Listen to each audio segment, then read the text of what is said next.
La plupart des gens qui restent dans un pays ont des angles morts. C'est moins le fait d'être entrepreneur que le fait de réussir qui pose problème en fait. Quasiment 7 ans de passer à Dubaï, c'est équivalent à 25 ans passés en France en termes d'accumulation de capital. Si t'es entrepreneur, t'es probablement entre 60 et 70% d'imposition en prenant en compte tout. À Dubaï, tu vas plutôt être à 10, donc vous restez 3 ans. Ça fait 7 ans et demi d'accumulation de capital où vous êtes en train de vous constituer votre retraite. Ce qui probablement est plus intelligent que de compter sur le gouvernement français pour vous assurer une bonne retraite, parce que je sais pas si vous avez regardé les chiffres, mais ça aussi c'est une cata. Ceux qui s'attendent à avoir une bonne retraite grâce à l'État français, pour moi ils font le truc. Si tu considères que par exemple le système de retraite, tu peux pas compter dessus, pourquoi tu restes en France? On te l'impose ce système, c'est pas comme si tu pouvais le choisir. Comme le seul choix de le quitter c'est de se barrer, si tu crois plus dans le système, pourquoi tu restes? Aujourd'hui rationnellement, il y a zéro intérêt à entrepreneur web à rester en France. Il y a des raisons émotionnelles, des raisons de famille, etc. Mais rationnel, zéro.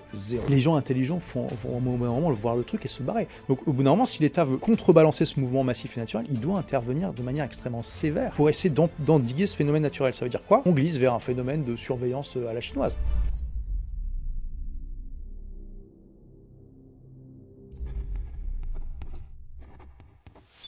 Hello Olivier. Hello. On avait déjà fait un épisode ensemble, il y a 2 ans et demi, on était à distance. Maintenant, on vit au même endroit. Et je te réinvite pour une bombe nucléaire. Ton deuxième livre. Le premier, tout le monde n'a pas la chance d'avoir raté ses études. Et la suite, tout le monde n'aura pas la chance de quitter son pays. On va parler d'exil fiscal, on va parler d'exil tout court, on va parler de plein de sujets dans l'épisode d'aujourd'hui. Et pour commencer, j'ai une série d'affirmations à te poser. Tu vas me répondre par vrai ou faux. T'es prêt? C'est parti, vas-y. La France est le pays le plus fiscalisé au monde. Quasi vrai. On peut difficilement s'enrichir honnêtement en France. Non, c'est faux. En France, la réussite est mal vue. En partie vrai. Le système français décourage l'ambition. Plutôt vrai. Le système français favorise la médiocrité. Ouais, ça peut arriver. Les gens confondent solidarité et assistanat. Il y a pas mal de gens qui confondent les deux. L'État français coûte plus qu'il ne rapporte à ses concitoyens. Oh, clairement. La fiscalité française est devenue illisible. Oui. Pour vivre heureux, vivons cachés. Alors, probablement dans la majorité des cas, mais avec ce livre, c'est pas ce que j'ai choisi. Les entrepreneurs ont peur de l'État français. Oui, absolument. L'expatriation est aujourd'hui une forme de stratégie de survie économique. Ça peut l'être, ouais. Ceux qui s'expatrient ne fuient pas la France, ils cherchent un meilleur contrat social. Ouais, en grande partie, c'est vrai. L'expatriation fiscale n'est pas éthique. Oh, faux. Les expatriés font peur à l'État. C'est une bonne question. Est-ce qu'ils leur font peur? En tout cas, ça les disrupte fortement et l'État essaie de les contrôler. Ouais. L'exil fiscal est un problème majeur pour la survie de l'État français. Ça l'est. L'impôt devrait être un service, pas une obligation. Il devrait y avoir une notion de rapport qualité-prix et de choix. Ouais. L'impôt volontaire remplacera l'impôt obligatoire dans certaines zones du monde. Absolument. Voilà pour l'introduction. Excellent. Alors, quelle mouche t'a piqué, Olivier? Qu'est-ce qui t'a donné envie d'écrire ce livre? Bah écoute, ouais, c'est une bonne question parce que tu vois, tu dis pour vivre heureux, ils vont cacher, et clairement il y a des avantages à cette stratégie, tu vois. Là, avec un bouquin comme ça, j'aime bien dire que ça va donner quand même un bon coup de pied dans la fourmilière et que je vais peut-être me retrouver avec des lasers sur le front de la part de certaines parties de l'administration, tu vois. Et puis clairement, bon, c'est des sujets qui peuvent être tabous, comme tu dis, l'exil fiscal ou pas, etc. Ce qui m'a motivé, en fait, déjà, ça fait 10 ans que j'ai quitté la France. Ouais. Parce que je suis parti en 2015, j'ai vécu 3 ans à Londres. Et ça fait quasiment 7 ans que je suis à Dubaï. Avant même de déménager, ça faisait déjà 5 ans que je voyageais 6 mois par an. Et là, donc, ça fait 15 ans que je suis digital nomade et que je voyage à peu près 6 mois par an. Et en fait, le fait de m'exposer au monde comme ça et de vivre à l'étranger, ça m'a permis vraiment de me rendre compte d'à quel point, en fait, la plupart des gens qui restent dans un pays ont des angles morts. Et tu vois, je dis dans le livre, la plupart des gens naissent dans un pays, sont éduqués dans ce pays, parlent grosso modo uniquement la langue de ce pays, font des études dans ce pays, travaillent dans ce pays, se marient dans ce pays, ont des enfants dans ce pays, prennent leur retraite dans ce pays et meurent dans ce pays. Et non comme référence que la façon dont sont faites les choses dans le pays. Voilà, je les appelle les monopays. Et quand on regarde autour de soi, probablement 98% des gens sont comme ça, quelque chose comme ça. Après, il n'y a rien de mal en tant que tel, mais c'est juste que en fait, les monopays sont dans une bulle dont ils Mhm. ne se rendent pas compte. Et une de mes ambitions avec ce livre, c'est d'essayer au maximum de déboucher un peu les angles morts Ouais. et de faire en sorte de percer un petit peu la bulle pour leur montrer qu'il y a d'autres manières de voir le monde, de penser, de réfléchir qui existent. Au-delà de ça, le fait d'aller vivre, notamment à Dubaï, m'a beaucoup interpellé. Je raconte ça au début du livre, c'est qu'au début, je ne comprenais pas. En fait, je suis arrivé à Dubaï et je me sentais plus libre. Je ne comprenais pas pourquoi je me sentais plus libre dans un système monarchique que dans un système démocratique. Et je me suis dit, c'est quand même bizarre. Et franchement, ça m'a vraiment perturbé pendant longtemps et j'ai réfléchi vraiment de manière extrêmement profonde pour essayer de comprendre le paradoxe. Tu vois? Moi, ça fait 6 mois Ouais, et il n'a pas fallu plus de une semaine pour j'ai la même conclusion que toi, quoi. C'est perturbant de se ouais, dire, toi, factuellement. D'ailleurs, quand j'ai annoncé que je partais ici, tu te rends pas compte, la condition de la femme. Voilà, il y a 2 sujets qui posent problème, la condition de la femme et l'écologie. Mais sur la condition de la femme, qui sont des questions de droits fondamentaux, etc., j'étais sans cesse questionnée. Et puis, oui, dans le sens du droit, on n'a pas les mêmes libertés ici. De toute façon, moi, je vote pas parce qu'on n'est pas citoyen Enfin, on est résident, mais on n'a pas la nationalité dubaïette. Et pour autant, mais comme toi, c'est quand même incroyable. Je me sens mieux, je me sens plus libre. C'est bizarre, tu vois. ben oui. Et je pense que, du coup, je perçois les choses différentes quand j'entends les discours de démocratie, de liberté fondamentale en France. Tout se mélange dans ma tête. Et moi, j'ai pas encore fait la réconciliation de tout ça. Je sais que je me sens mieux ici, que je me sens plus libre. Notamment, je me sens beaucoup plus libre d'entreprendre. Mais c'est très bizarre. Plus libre d'entreprendre, plus libre de marcher dans la rue. Je sais pas si toi tu Oui, fermes la porte de exactement. chez toi, mais Voilà. il y a plein de gens ici qui ferment pas la porte de chez eux. On peut oublier son portefeuille dans un taxi. Le lendemain, on nous appellera en disant bon, on l'a trouvé, on vous le rapporte, il y a aucun souci. Enfin, voilà, la sécurité des femmes. Il y a plein de sujets ici qui font que on se sent plus en sécurité. On connaît les règles, on sait à quoi s'attendre.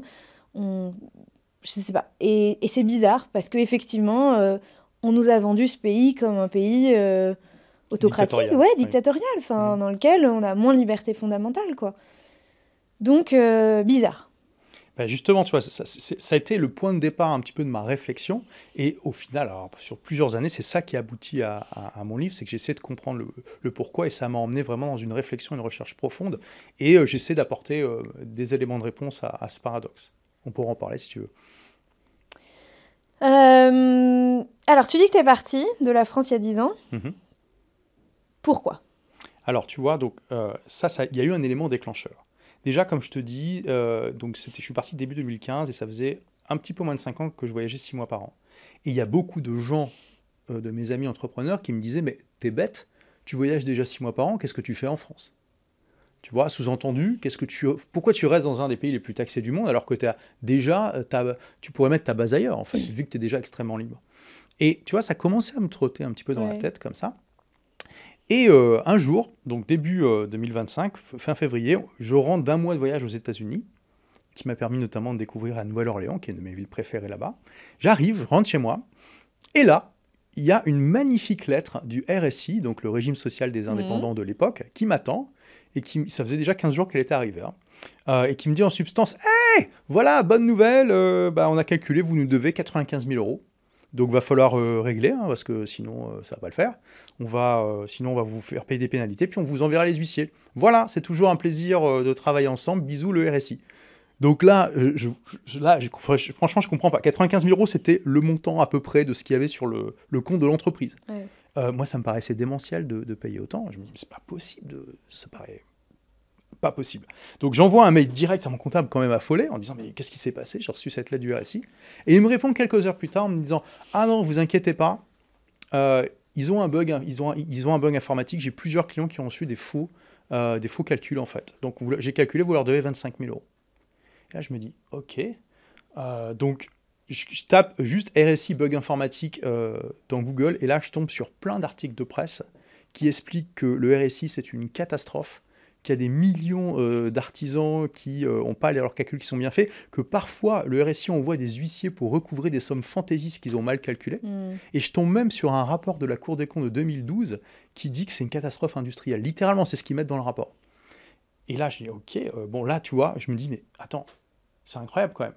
Je me rappelle aussi que juste un an avant, le Figaro avait publié un article qui montrait que la France était la championne d'Europe des prélèvements obligatoires, c'est-à-dire que c'était le pays le plus taxé d'Europe. Je fais un peu plus de recherche, je vois que au niveau de l'OCDE, donc là c'est à l'époque c'était les 35 ou 36 pays les plus riches du monde, la France était en gros tous les ans soit première, soit deuxième pays le plus taxé du monde. Donc c'est pour ça que tu vois, je t'ai dit, c'est pas forcément le plus taxé, mais on n'est pas loin. Et là, je me suis dit, mais c'est quand même délirant. On est dans un pays, probablement un des pays les plus taxés du monde, probablement le plus taxé la plupart du temps, et ils sont même pas capables de fournir la base de ce qui fait un service de qualité. Je veux dire, et là je me suis dit, tu vois, waouh, si tu attends un signe de l'univers, le voilà. Qu'est-ce qu'il te faut de plus, tu vois?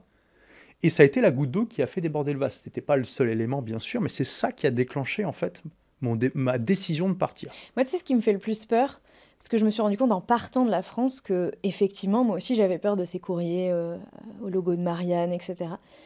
Et je me suis rendu compte que ce qui me fait peur, c'est pas en soi le système. Je connais le système, je sais combien je dois provisionner pour mes cotisations, je sais comment calculer mon IS, tu vois, je connais les taxes, etc. Moi, ce qui me fait peur, c'est, tu vois, qu'on vienne te chercher pour un truc qui était pas dans les tu vois, qui était pas dans les règles. Enfin, ah oui, mais ce truc-là, vous l'avez mal interprété. En fait, fallait pas faire comme ça. Et du coup, il y a les redressements fiscaux, il y a tout ça, mais genre, t'as voulu bien faire. Et en fait, tu te fais avoir quand même par le système. Ah bah oui, alors ça, c'est une épée de Damoclès permanente. Et c'est ça qui me fait flipper. Parce que si tu ouvres LinkedIn, et faut voir juste les gens qui osent parler, mais tous les gens qui se sont reçus des trucs, etc. Récemment, j'avais au téléphone une personne qui avait un organisme de formation qui, un jour, toc, toc, toc, en fait, on s'est rendu compte que vos clients bénéficiaient du CPF enfin, vous avez bénéficié du CPF, donc vos clients se sont vus rembourser leur formation pendant, je sais pas, X années, etc. En fait, on pense qu'on n'aurait pas dû. Donc, vous nous devez 100 000 euros. Ah oui, bah t'es pas la seule à qui c'est arrivé. Heureusement, mais c'était pas moi. Moi, j'ai jamais voulu mettre le doigt là-dedans, quoi. Mais en fait, ça me fait peur. Ça me fait peur, le truc de, tu penses que t'es dans ton bon droit, et en fait, on vient te chercher et on t'explique que t'as mal interprété un truc, ou que t'avais pas vu l'alinéa, ou qu'en fait, c'est pas comme ça qu'il fallait comprendre le machin, et ça se chiffre en montant à 5 chiffres, à 6 chiffres, etc. Et c'est une chose de pas savoir, ah mince, j'avais pas vu qu'il y avait l'URSSAF. Les entrepreneurs débutants, ils se font beaucoup avoir. Ah mince, je savais pas que j'allais devoir payer ça. Ouais, bon ok, mais ça c'est la base, tu vois. Mais quand t'as voulu respecter le truc et qu'on vient te chercher, ça me fait flipper, quoi. Puis c'est à peu près sûr que ça va t'arriver dans ta carrière d'entrepreneur si tu restes suffisamment longtemps en France. Ça, c'est vrai. C'est le problème de la complexité du droit fiscal, du droit du travail aussi, parce qu'il y a une incertitude permanente, en fait. Et du fait que l'administration, elle n'est pas timide dans le fait d'initier parfois des procédures, même des fois de mauvaise foi, hein, mais toujours évidemment dans son sens, en interprétant des textes parfois de manière audacieuse, et parfois de partir dans des procédures qui peuvent durer des années, et elle pourrait perdre à la fin, mais pendant ce temps-là, ça te fait perdre du temps, de l'énergie, du stress, des nuits de sommeil, etc., etc. Et comme tu le dis, on n'est jamais à l'abri que... De toute façon, il y a toujours, c'est ça le problème, il y a une telle inflation légale et réglementaire il y a toujours un petit bout de règlement obscur que tu connais pas et avec lequel t'es pas en conformité, tu vois. C'est toujours possible de le trouver. Et c'est un des problèmes dont je parle dans le chapitre 5 qui s'appelle la mort par les régulations. C'est que, en fait, c'est aussi un moyen de contrôler un peuple, c'est-à-dire que tu rends tellement de choses illégales qu'on peut même plus vivre sa vie sans faire des choses illégales, tu vois. Et du coup, il suffit quand alors la motivation peut venir de plein de choses. Ça peut être juste le contrôleur qui doit remplir son quota. Ça peut être quelqu'un qu'on veut attaquer parce que c'est un adversaire politique ou économique, mais on ne veut pas que ça se voit trop, donc on va aller chercher le petit bout de réglementation qui, normalement, personne ne se fait embêter par ça, mais on va aller chercher tu vois, ce petit truc juste pour embêter cette personne-là, etc., etc. Donc on a une application de la loi qui a géométrie variable et qui crée une énorme incertitude. Avant de venir ici, j'ai écouté une interview de Charles Gave, que tu dois probablement connaître, économiste, très prolifique sur les réseaux sociaux, et il disait ce truc, c'est qu'on se trompe, enfin, on se trompe, entre guillemets, sur le contrat social français, c'est-à-dire que l'État est vu comme un Robin des Bois qui prend aux riches pour donner aux pauvres. Donc, le peuple dans son ensemble, qui n'est pas un entrepreneur et qui n'est pas forcément riche, pense que l'État est de son côté pour rétablir une forme de justice. Donc les fonctionnaires sont aussi... Tout le monde est, tu vois, embrigadé dans cette idée que on doit rétablir une forme de justice et que c'est l'État qui est garant de cette forme de justice pour empêcher que certaines, tu vois, s'enrichissent trop aux dépens de la population qui elle, travaille, le peuple, etc. Et cette vision qui fait que personne n'est au service des entrepreneurs. En fait, on est fondamentalement contre l'entrepreneur pour l'empêcher de jouer contre le système et de jouer contre les masses, quoi. Et je ne sais pas si tu adhères à cette vision. Je suis d'accord dans l'ensemble, je nuancerais quand même en disant que, de manière générale, quand même, l'administration et probablement la population distingue quand même les petits entrepreneurs qui galèrent des gros. En gros, c'est moins le fait d'être entrepreneur que le fait de réussir qui pose problème, en fait. Donc, si tu es un petit entrepreneur, mais que tu travailles, voilà, que tu as tes petites boutiques de quartier, que tu gagnes le SMIC et que tu travailles beaucoup, il n'y a pas de souci, tu vois, on ne va pas trop t'embêter. Mais effectivement, alors, sur la notion, il y a plein de choses à prendre de ça et à discuter, alors à voir où tu veux emmener tout ça. Mais déjà, sur le concept de solidarité, en soi, ça fait sens. Je veux dire qu'il y a une forme de solidarité, ça a toujours existé. Je veux dire, avant l'État-nation, c'était plutôt l'Église qui s'en occupait. Du temps de l'Empire romain, même avant le christianisme, il y avait déjà des formes de charité. On donnait du pain aux pauvres, etc. etc. Donc ça a toujours existé et c'est logique que ça existe dans une société. Déjà, on pourrait s'interroger sur le fait que est-ce que l'État fait le meilleur job pour ce travail de solidarité dans une société, en fait. Tu vois, dans le cadre des recherches pour mon livre, j'ai lu un livre très intéressant publié en 1980 par un socialiste, le nom de l'auteur m'échappe actuellement, mais je pourrais le retrouver, sur la crise de l'État-providence. C'est le titre, 1981, tu vois, donc ça date pas d'hier. Et dedans, en fait, il dit, le gars est socialiste, hein, quand même, il dit que la France va droit dans le mur, que c'est pas possible, déjà en 1981, qu'on continue comme ça, parce que déjà, il fait les prédictions, il dit, regardez, on va à la banqueroute. Là, ça va encore, mais bientôt, on va payer beaucoup plus que ce qu'on peut aller prendre dans les impôts, et on va à la faillite, en fait. Et lui, il diagnostique le problème en disant, le problème, c'est que comme c'est l'État qui a pris ce rôle de solidarité qui, normalement, était plutôt organique dans la société, en fait, ça motive tout le monde à faire du gaspillage. Parce que c'est pas la même chose quand il dit si on remettait la solidarité au sein des communautés locales, c'est pas la même chose quand tu comptes sur ton voisin ou sur, tu vois, une association locale que tu connais, qui est de ton quartier, pour t'aider.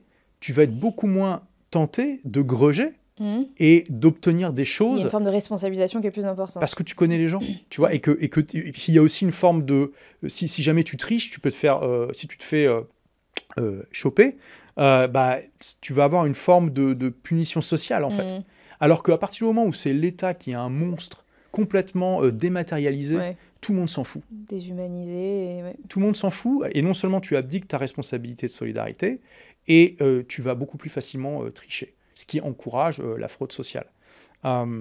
Donc l'auteur préconise que l'État se désengage en partie de cette fonction de solidarité pour la remettre au cœur de la société. Ce que tu veux dire, c'est que dans un système où on comprend bien qu'on prend aux riches, entre guillemets, pour redistribuer à tout le monde, on prend à ceux qui ont les moyens pour redistribuer à tout le monde, ça pousse un peu tout le monde à se dire « Moi, j'ai pas trop envie de... » Ah oui, tu vois, je vais demander je vais pas en faire trop non plus, quoi, parce que sinon... Alors, c'est ça, mais c'est aussi, tu vois, je vais demander telle aide alors que normalement, je rentre pas trop dans les cases, tu vois. J'aurais dû dire que je suis plus dans cette situation, mais j'oublie de le faire. Tu vois, des tas de c'est des petites actions comme ça qui sont répétées des millions de fois et qui, au final, pèsent énormément sur le système. Tu vois, pour raconter une anecdote, une fois, il y a longtemps, donc quand je démarrais ma carrière d'entrepreneur, j'avais été voir mon médecin de famille, socialiste, au conseil municipal quand même, donc tu vois, de Martine Aubry, donc un bon socialiste et tout, tu vois. Et il avait oublié de mettre un truc sur l'ordonnance, donc je suis revenu le voir, Et il me dit, bon, j'avais une carte Vitale à l'époque, j'étais pris en charge à 100%. Il me dit, ah, c'est pris en charge à 100%. Je dis, ouais. Il me fait, ah, bah vas-y. Hop, il prend ma carte et il la passe dans le truc, tu vois. Et je lui dis, mais attends, le gars, c'est sa faute, il a oublié de mettre un truc sur l'ordonnance et le gars, il se fait payer 2 fois. Tu vois, et bon, c'est rien, tu vois, c'est pas grave, c'était quoi, 15 €. Mais tu vois que c'est ça les réflexes. Comme on est complètement déshumanisé dans tout ce système de redistribution, on s'en fout. Allez, vas-y, on fait passer la carte ici et là, et tu répètes ça des milliers et des milliers de fois sur des années, fois des centaines de milliers de personnes, et ça fait un système qui tient plus la route. Mais là, tu parles de la triche sociale, entre guillemets. Mais pour moi, il y a un phénomène qui est plus profond, qui est que, en fait, tu sais que l'État va te mettre 1000 coussins autour de toi, et donc ça te pousse pas à te préparer à t'assumer, à assumer peut-être les épreuves de la vie, c'est là où on a le etc., débat. quoi. C'est le débat, est-ce que la solidarité amène à l'assistanat ? Et c'est sûr que c'est un grand débat. Okay. Mais en France, on utilise le mot assistanat pour les gens qui vivent des aides, tu vois, quasiment à 100%. Et moi, je l'utilise dans un... Tu vois, là, ce que je dis, c'est autre chose. C'est vraiment que... Non, tu veux dire que ça déresponsabilise les gens et ça les motive moins à se bouger les fesses. Oui, c'est ça. C'est dans ce sens-là que j'utilise aussi. Et à tous les niveaux, tu vois, moi, quand j'en ai pris conscience, j'avais déjà commencé mon parcours d'investisseuse, j'étais déjà entrepreneur. Arrive le conflit Russie-Ukraine, l'inflation des prix du gaz et de l'électricité. On voit que chez nos voisins anglais, on nous dit dans les médias, les factures sont multipliées par 5, 6 et tout. Moi, j'ai une dizaine de Airbnb, plus ma maison, je fais « Oh my God, si ça nous arrive, on est dans la merde ». Et mon mari me fait « Et qu'est-ce qu'on fait si ça nous arrive aussi en France ?» Et là, je lui dis « Mais ça n'arrivera jamais. L'État nous protégera. » Tu as dit ça ? Mais oui, c'est la première chose que je me suis dit. Et tu vois, ça, c'est aussi quelque chose de très français quand même. Parce que bon, j'ai beaucoup voyagé et vraiment... ma sensation, mon sentiment, c'est que la France est un des pays les plus à gauche du monde. Oui. Et il y a un vrai surmoi marxiste dans la conscience collective française. Enfin, c'est plutôt l'inconscient collectif. Et c'est assez intéressant de voir que dans le reste du monde, quand même, il y a moins cet esprit-là. Et effectivement, ça vient en partie du fait que l'État a été très fort, s'est centralisé extrêmement vite par rapport au reste des pays d'Europe. En France, on me parlait d'histoire, en gros, c'est Louis XIV, tu vois, on l'appelait le roi soleil, parce que tout tournait autour de lui. Il a incarné l'absolutisme européen, où il a vraiment consolidé son pouvoir, et d'ailleurs, ça a jeté les bases après du pouvoir, enfin, du nation building, de l'État-nation de la France qui s'est constitué à partir du XVIIIe et XIXe siècle.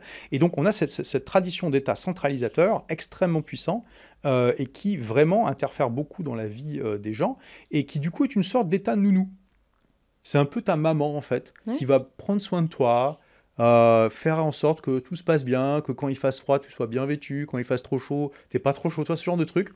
Et alors, le problème de ça, c'est que, comme j'essaie de le montrer dans le livre, la France, mais c'est pas le seul, hein, c'est pas le seul pays, mais la France est vraiment aujourd'hui dans une situation où c'est plus tenable, en fait, son modèle.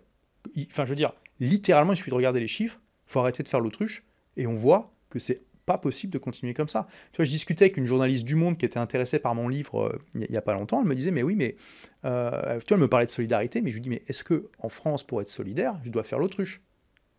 Parce que ça fait 50 ans que on n'a pas eu de surplus dans le budget. Quand même, la dernière fois où il y a eu un surplus dans le budget, c'était en 1974. Ça fait 50 ans que la France vit à crédit. Il faut quand même se rendre compte de ça. Aujourd'hui, on a des déficits de 6% par an, ce qui est démentiel. On a atteint, il y a la dette qui a dépassé les 110% du PIB. En 2027, le remboursement de la dette, ce sera le premier poste de dépense de l'État. Ouais, aujourd'hui, c'est déjà 50 ou 60 milliards, il faut vérifier. Là, je donne les chiffres en 2022 dans mon livre. Je dis, voilà, c'était 50 milliards. Les intérêts de la dette, on ne parle pas de rembourser. Oui, les intérêts. Oui, pardon. C'est juste les intérêts. Et... Ce que ça veut dire concrètement, parce qu'on ne le dit pas assez aux gens, c'est que quand on se plaint qu'on paye beaucoup d'impôts, mais qu'on n'a pas les services qui vont en face, que l'hôpital se dégrade, à l'école c'est pas terrible, etc. C'est parce que l'argent il part où ? Il va pas améliorer nos services. Bah, vous savez pourquoi ? Parce que du coup il y a au moins 60 milliards à l'heure actuelle qui partent dans le remboursement des intérêts de la dette. C'est-à-dire ça produit absolument aucune richesse. Oui, et la France du coup doit s'endetter pour continuer juste à payer les dépenses courantes. C'est ça qui est dingue, parce que quand tu as 6% du budget qui n'est pas couvert par les recettes, bah, tu dois t'endetter pour ça. Ouais. Et donc, tu t'endettes à la fois pour payer les intérêts, mais aussi juste pour les dépenses courantes. Parce que s'endetter en tant que tel, c'est pas grave, tu vois. Enfin, il y a des tas d'occasions dans lesquelles ça fait sens. Si tu t'endettes de 10 milliards pour construire, je dis n'importe quoi, tu vois, une autoroute qui, sur les 20 prochaines années, va en rapporter 50, c'est OK. Là, ça apporte à l'économie. Mais là... Oui et non, parce qu'en soi, l'État n'est pas producteur de richesse. Alors, on peut en discuter. On pourrait dire on confie à des sociétés privées. D'ailleurs, c'est ce qui se fait en France. Hein. C'est pour ça qu'il y a des autoroutes à péage, parce que c'est fait par des sociétés privées. Mais en tout cas, bon, ça, c'est un Oui, mais je exemple crois parmi bien d'autres. que tu vois, par exemple, ouais, mais allons au bout des débats, tu vois, la Cour des comptes dit aussi qu'il y a énormément de ces délégations de services qui ont été mal gérées ou qui sont mal gérées, Oui, alors c'est ça. et qui rapportent trop peu à la Mais France. non, mais exactement. Donc, c'est ce que je te dis. En fait, en théorie, ça fait sens, mais on voit bien qu'aujourd'hui, les investissements sont mal faits. Ils sont mal faits, ils sont délégués, on n'a pas suffisamment de recettes pour les investissements qui ont été faits, et du coup, enfin voilà, c'est comme si vous empruntiez à la banque, vous savez déjà, vous achetez votre maison, vous savez déjà que vous allez la revendre avec une moins-value. C'est ça. Est-ce que vous avez vraiment envie d'emprunter à la banque pour acheter votre maison ou faire un investissement locatif si vous savez déjà qu'à la revente, vous y retrouverez jamais? C'est exactement la même chose. Si on veut faire un parallèle avec la vie privée. Oui, quoi. et on pourrait dire, tu vois, là, on s'attend à quoi? À 1% de croissance cette année. Ils vont s'endetter de 6% du budget. Enfin, il y a 6% du budget qui doit être couvert par l'emprunt. On voit bien qu'il y a un souci. Donc là, en fait, alors c'est 1% de croissance du PIB et 6% du budget, donc c'est pas pareil, mais on peut voir quand même que grosso modo, le retour sur investissement par rapport à l'endettement est pas là. Et on a l'air de prendre une digression, mais c'est parce que je pense que c'est intéressant de parler du contrat social, parce que c'est au cœur de ton livre, et ce que tu dis, c'est que en fait, parce qu'il y a un contrat social qui dysfonctionne et que de plus en plus de Français s'en rendent compte, Alors, c'est le cœur du problème. Voilà. Parce que il y a encore 50 ans, tu parlais des monopays tout à l'heure, on reprend le raisonnement au début, et tu dis, bah, en fait, il y a encore 50 ans, l'essentiel de la population, bon, c'est encore le cas aujourd'hui, mais personne n'avait le choix. On est en France, le système il est comme ça, il est en train de crever, bon, bah, entre guillemets, on le subit, quoi. Sauf qu'on est dans un système qui a changé, et de plus en plus de gens ont le pouvoir de ne plus subir le système. Exactement. Et en fait, c'est aussi de là que vient l'opportunité et le problème. Ça dépend de quel point de vue on le voit. Quoi. Ouais. Tu vois, j'essaie vraiment de montrer dans le livre que l'État-nation est en train de se faire disrupter par énormément de tendances qui sont liées en gros aux innovations technologiques. Internet et la mondialisation sont en train de saper tout ce qui a fait la puissance et le pouvoir des États-nations. Et ça, c'en est un exemple. C'est qu'il y a 50 ans, pour l'écrasante majorité de la population, vous subissiez en fait un monopole sur les services de gouvernance. Comme tu le dis, ton gouvernement était mauvais. Alors, tu pouvais toujours faire l'exil. Hein. Après tout, le continent américain a été peuplé par des exilés, mais c'était extrêmement difficile. Il fallait renoncer à tout, partir à l'autre bout du monde. Alors, pas forcément à l'autre bout du monde, en tout cas, c'était beaucoup plus compliqué de voyager, de partir qu'aujourd'hui. Alors qu'aujourd'hui, tu prends l'avion, avec Internet, tu gardes ta base de clientèle. Enfin, ça se fait vraiment quasiment d'un claquement de doigts. Moi, tu vois, entre le moment où j'ai décidé de partir et le moment où je suis parti, c'est écoulé 6 semaines. Donc, dingue. Je veux dire, ça peut être rapide. Il y a 50 ans, ça aurait pris un peu plus de temps, tu vois. Et puis avec Internet, on peut se renseigner partout, on peut facilement trouver les compétences, les avocats, etc. Et donc, en fait, alors pour ceux qui ont cette liberté, notamment permise par le web, c'est incroyable, parce qu'en fait, on passe d'un état où on subit un monopole de gouvernance à un état où on devient client de services de gouvernance. C'est-à-dire que toi et moi, on a la liberté de choisir le meilleur prestataire de services de gouvernance parmi tous les pays du monde qui sont susceptibles de nous accueillir. Et ça, c'est démentiel.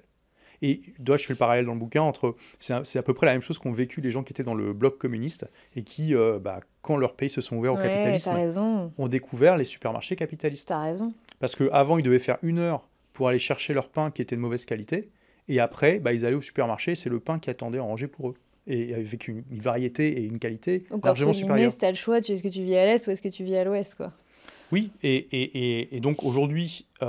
c'est une opportunité pour les gens qui ont cette liberté et une forte disruption pour les États parce que il faut voir aussi, tu vois, que l'État-providence ne peut pas se concevoir sans le fait d'avoir la population la plus aisée qui est immobile. Ça ne marche pas. Parce que en gros, les 10% de la population les plus riches en France payent 70% de l'impôt sur le revenu.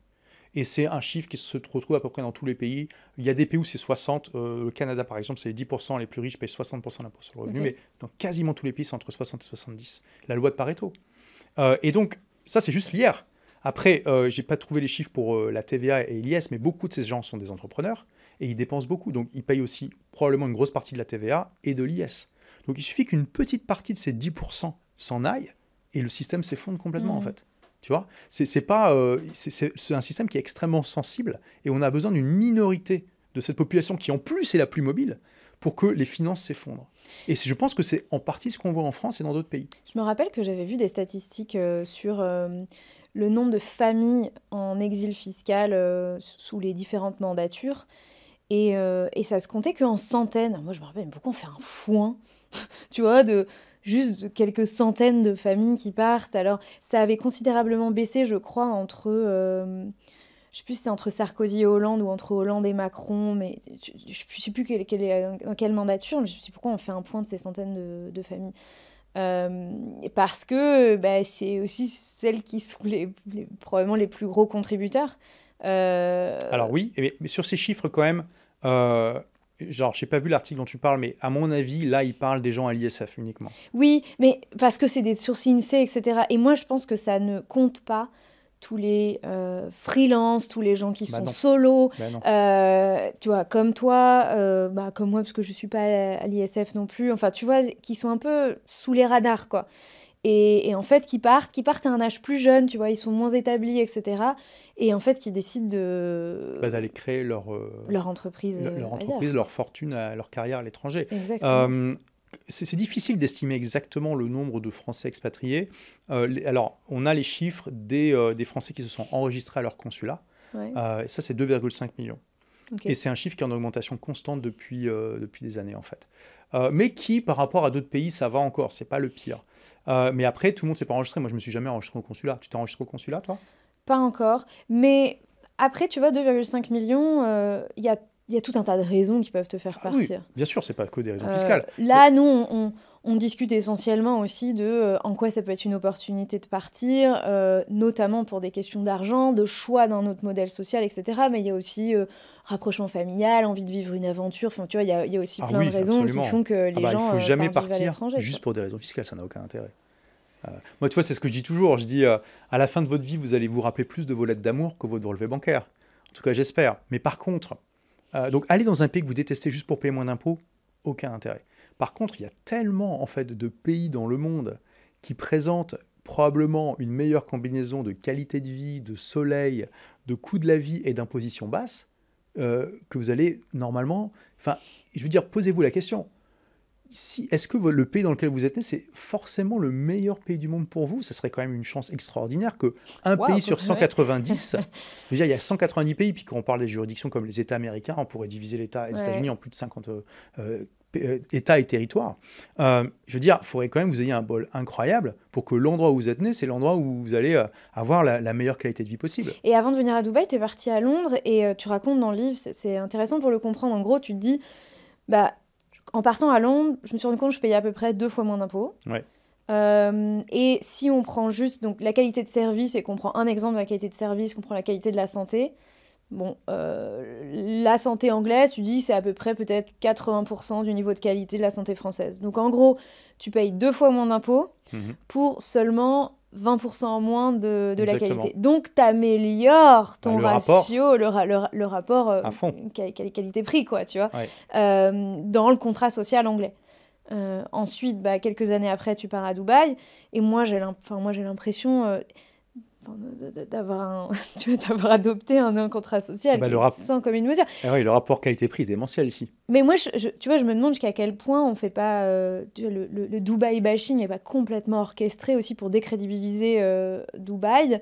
Et moi, il y a plein de choses que j'ai découvertes en venant ici. Par exemple, je ne me doutais pas que le niveau de la qualité de la médecine ici... Alors, il y a de tout, mais il y a énormément de médecins français qui ont été formés en France. Et il y en a beaucoup qui se sont barrés parce qu'ils n'en pouvaient plus de la Sécu en France, d'ailleurs. C'est assez drôle de discuter avec eux. Et moi, je discute toujours avec les médecins français. Ouais. Et là, on a un autre rapport avec les médecins. Ils ont le temps, ils nous donnent leur numéro pour faire un suivi. Enfin, je veux dire, la relation, elle est complètement différent. Donc non seulement on a la qualité de médecins qui se sont formés en France, où on peut avoir évidemment des médecins anglais, enfin on choisit la nationalité qu'on veut, avec des hôpitaux publics, des hôpitaux privés, même les hôpitaux publics, il paraît qu'ils sont plutôt... heureusement pour moi, j'ai pas eu l'occasion de les tester encore. Non, mais ils sont top qualité ici. Voilà, j'ai pas eu l'occasion de les tester et je ne souhaite pas les tester. Mais, et enfin, c'est dingo. Et oui, ma consultation, je la paye beaucoup plus cher, mais en vrai, je paye pas de cotisation sociale. Ma mutuelle, je la paye plus cher. Enfin, voilà, bon an, mal an, moi, je suis même pas sûre que je paye plus cher la santé ici. Ah bah, je peux te dire que tu payes beaucoup moins cher. Il faut juste regarder en fait tes cotisations sociales et patronales, et si tu veux, je pourrais t'expliquer pourquoi il faut fusionner les deux. Ouais. Et il n'y a pas photo. Là, j'ai une assurance santé internationale qui me couvre dans le monde entier, sauf les États-Unis, parce que les États-Unis, c'est tellement cher que eux, ils ont un système dysfonctionnel pour le coup, et ça augmenterait beaucoup le prix. Mais là, je paye 150 € par mois, et ça me couvre à hauteur de 1 million d'euros par an. C'est juste démentiel. Enfin, je paierais des milliers d'euros en cotisation sociale. Nous, à 3, on paye beaucoup plus. Hein. Après, moi, j'ai voulu faire... C'est aussi une internationale qui couvre tout, sauf les États-Unis. Par contre, j'ai pris une franchise assez haute, parce que je pars du principe qu'en fait, une assurance santé, c'est pour les gros accidents, genre, tu sais pas, on diagnostique un cancer ou un truc comme ça, et que les petites dépenses du quotidien, genre dents et tout ça, je peux me le payer, tu vois. Mais moi, j'ai plutôt choisi des hauts niveaux de remboursement. Mais pour 3, pour la famille, le minimum qu'on nous proposait, c'était 500-600 euros par mois. Ouais. Et par personne non, pour tous les 3. Ok, bah c'est pas cher. Tu vois, on est au même niveau de prix. Et non, payé 800. Là, à 3, j'ai choisi celle à 860 pour tous les 3. Voilà. Tu pourrais trouver moins cher. Et bon, après, je suis prêt à parier que ça coûte moins cher que les je pense peut-être, sociales. Mais je sais qu'il y avait des critères qui étaient importants pour moi, et notamment, je ne dévoile rien, mais la maternité, on a envie d'avoir un deuxième enfant, et donc c'était important pour moi d'avoir tu vois, à l'époque, je ne savais même pas combien ça coûtait, tu vois, et personne n'est capable de me dire ça coûte combien d'accoucher ici. Donc, et puis avec toutes les complications que peut avoir un suivi de grossesse, etc., je me dis wow.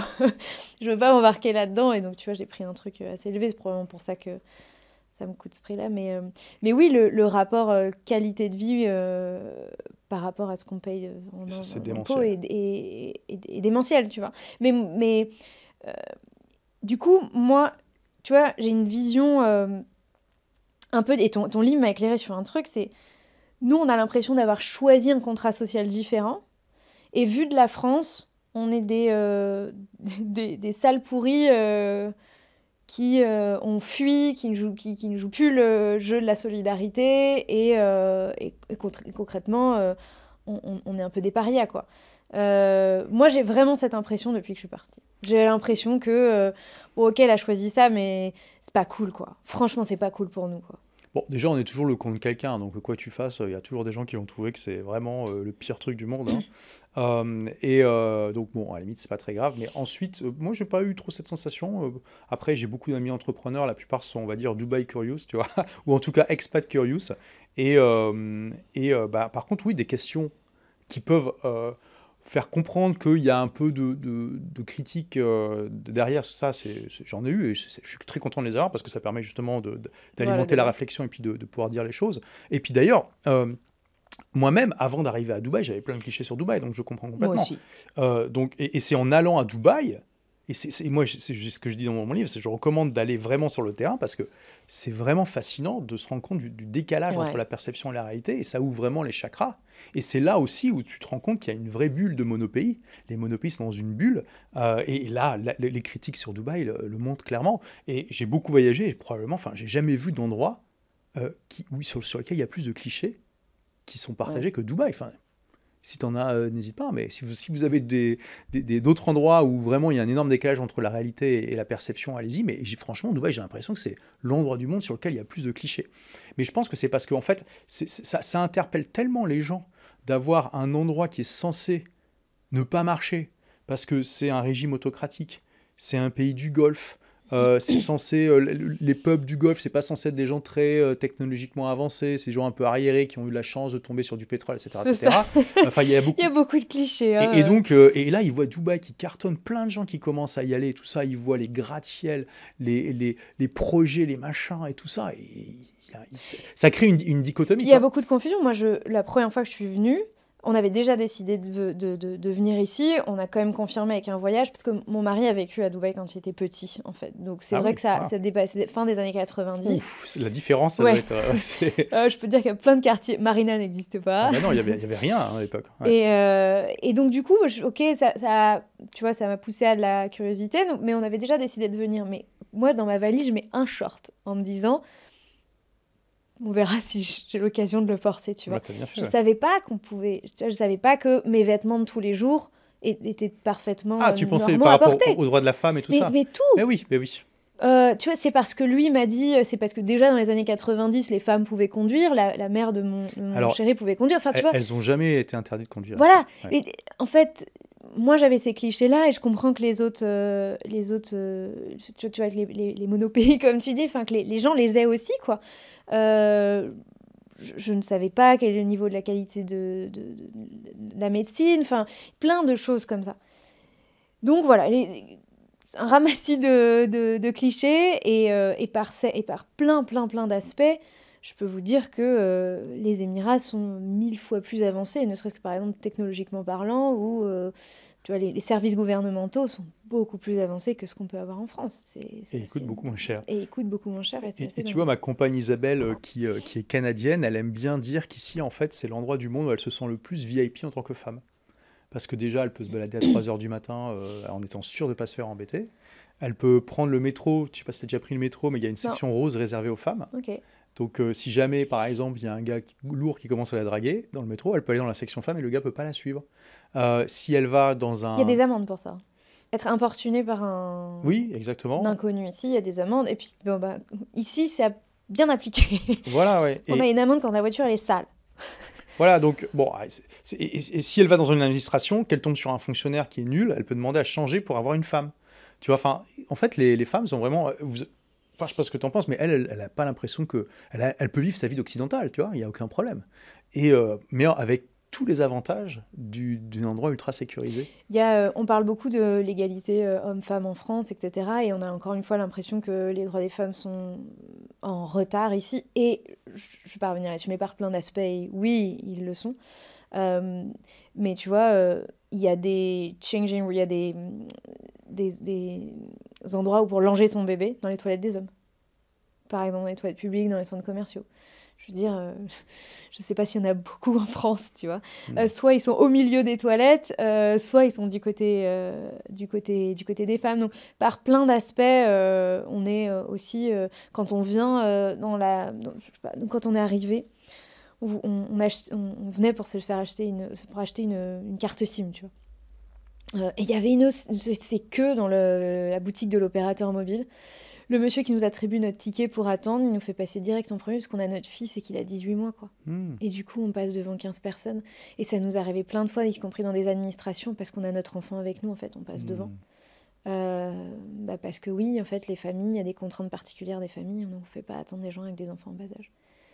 Et c'est dans la mentalité, c'est le service, etc.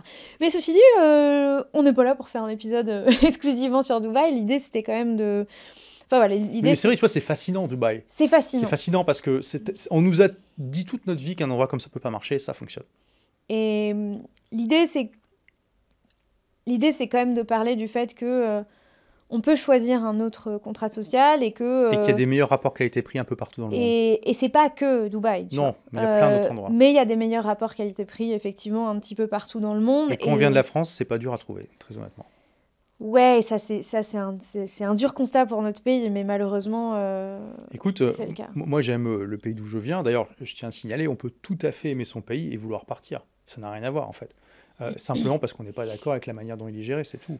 Tu vois, tout comme les gens, pendant l'Union soviétique, ils quittaient la Russie ou d'autres pays de l'Union soviétique, non pas parce qu'ils n'aimaient plus leur pays, mais parce qu'ils n'étaient pas d'accord avec la manière dont c'était géré. Donc on peut tout à fait quitter en aimant son pays par protestation et parce qu'on ne souhaite plus alimenter un système qui clairement va droit dans le mur. Et moi, c'est comme ça que je le vois. Par mon départ, j'encourage le système à se réformer parce que je ne souhaite plus y contribuer financièrement. Et c'est une réponse en partie à ceux qui disent que on est plus solidaire et tout ça. Écoute, déjà, moi, je suis solidaire avec l'humanité de manière générale plutôt qu'un petit endroit du monde. Et ensuite, je ne suis plus d'accord du tout avec la manière dont la France est gérée. Mais après, il y a plein d'autres pays qui sont aussi mal gérés. Il n'y a pas que la France. C'est sûr que j'essaie d'analyser la situation de pas mal de pays dans mon livre, même si je fais un focus quand même pas mal sur la francophonie occidentale. Mais la France, honnêtement, d'après mes analyses, c'est un des pires pays du monde pour affronter les disruptions qui sont en train d'arriver. Parce que déjà, il est extrêmement mal géré de base.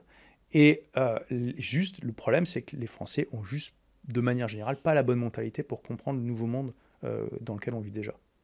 Et c'est ce que j'essaie de changer avec mon livre, tu vois, à mon échelle. Le constat est sévère, malheureusement. Ouais. Le titre de ton livre, c'est quand même « Tout le monde n'aura pas la chance de quitter son pays ». En quoi ça a été une chance pour toi ? Qu'est-ce que tu as fait en quittant ton pays ?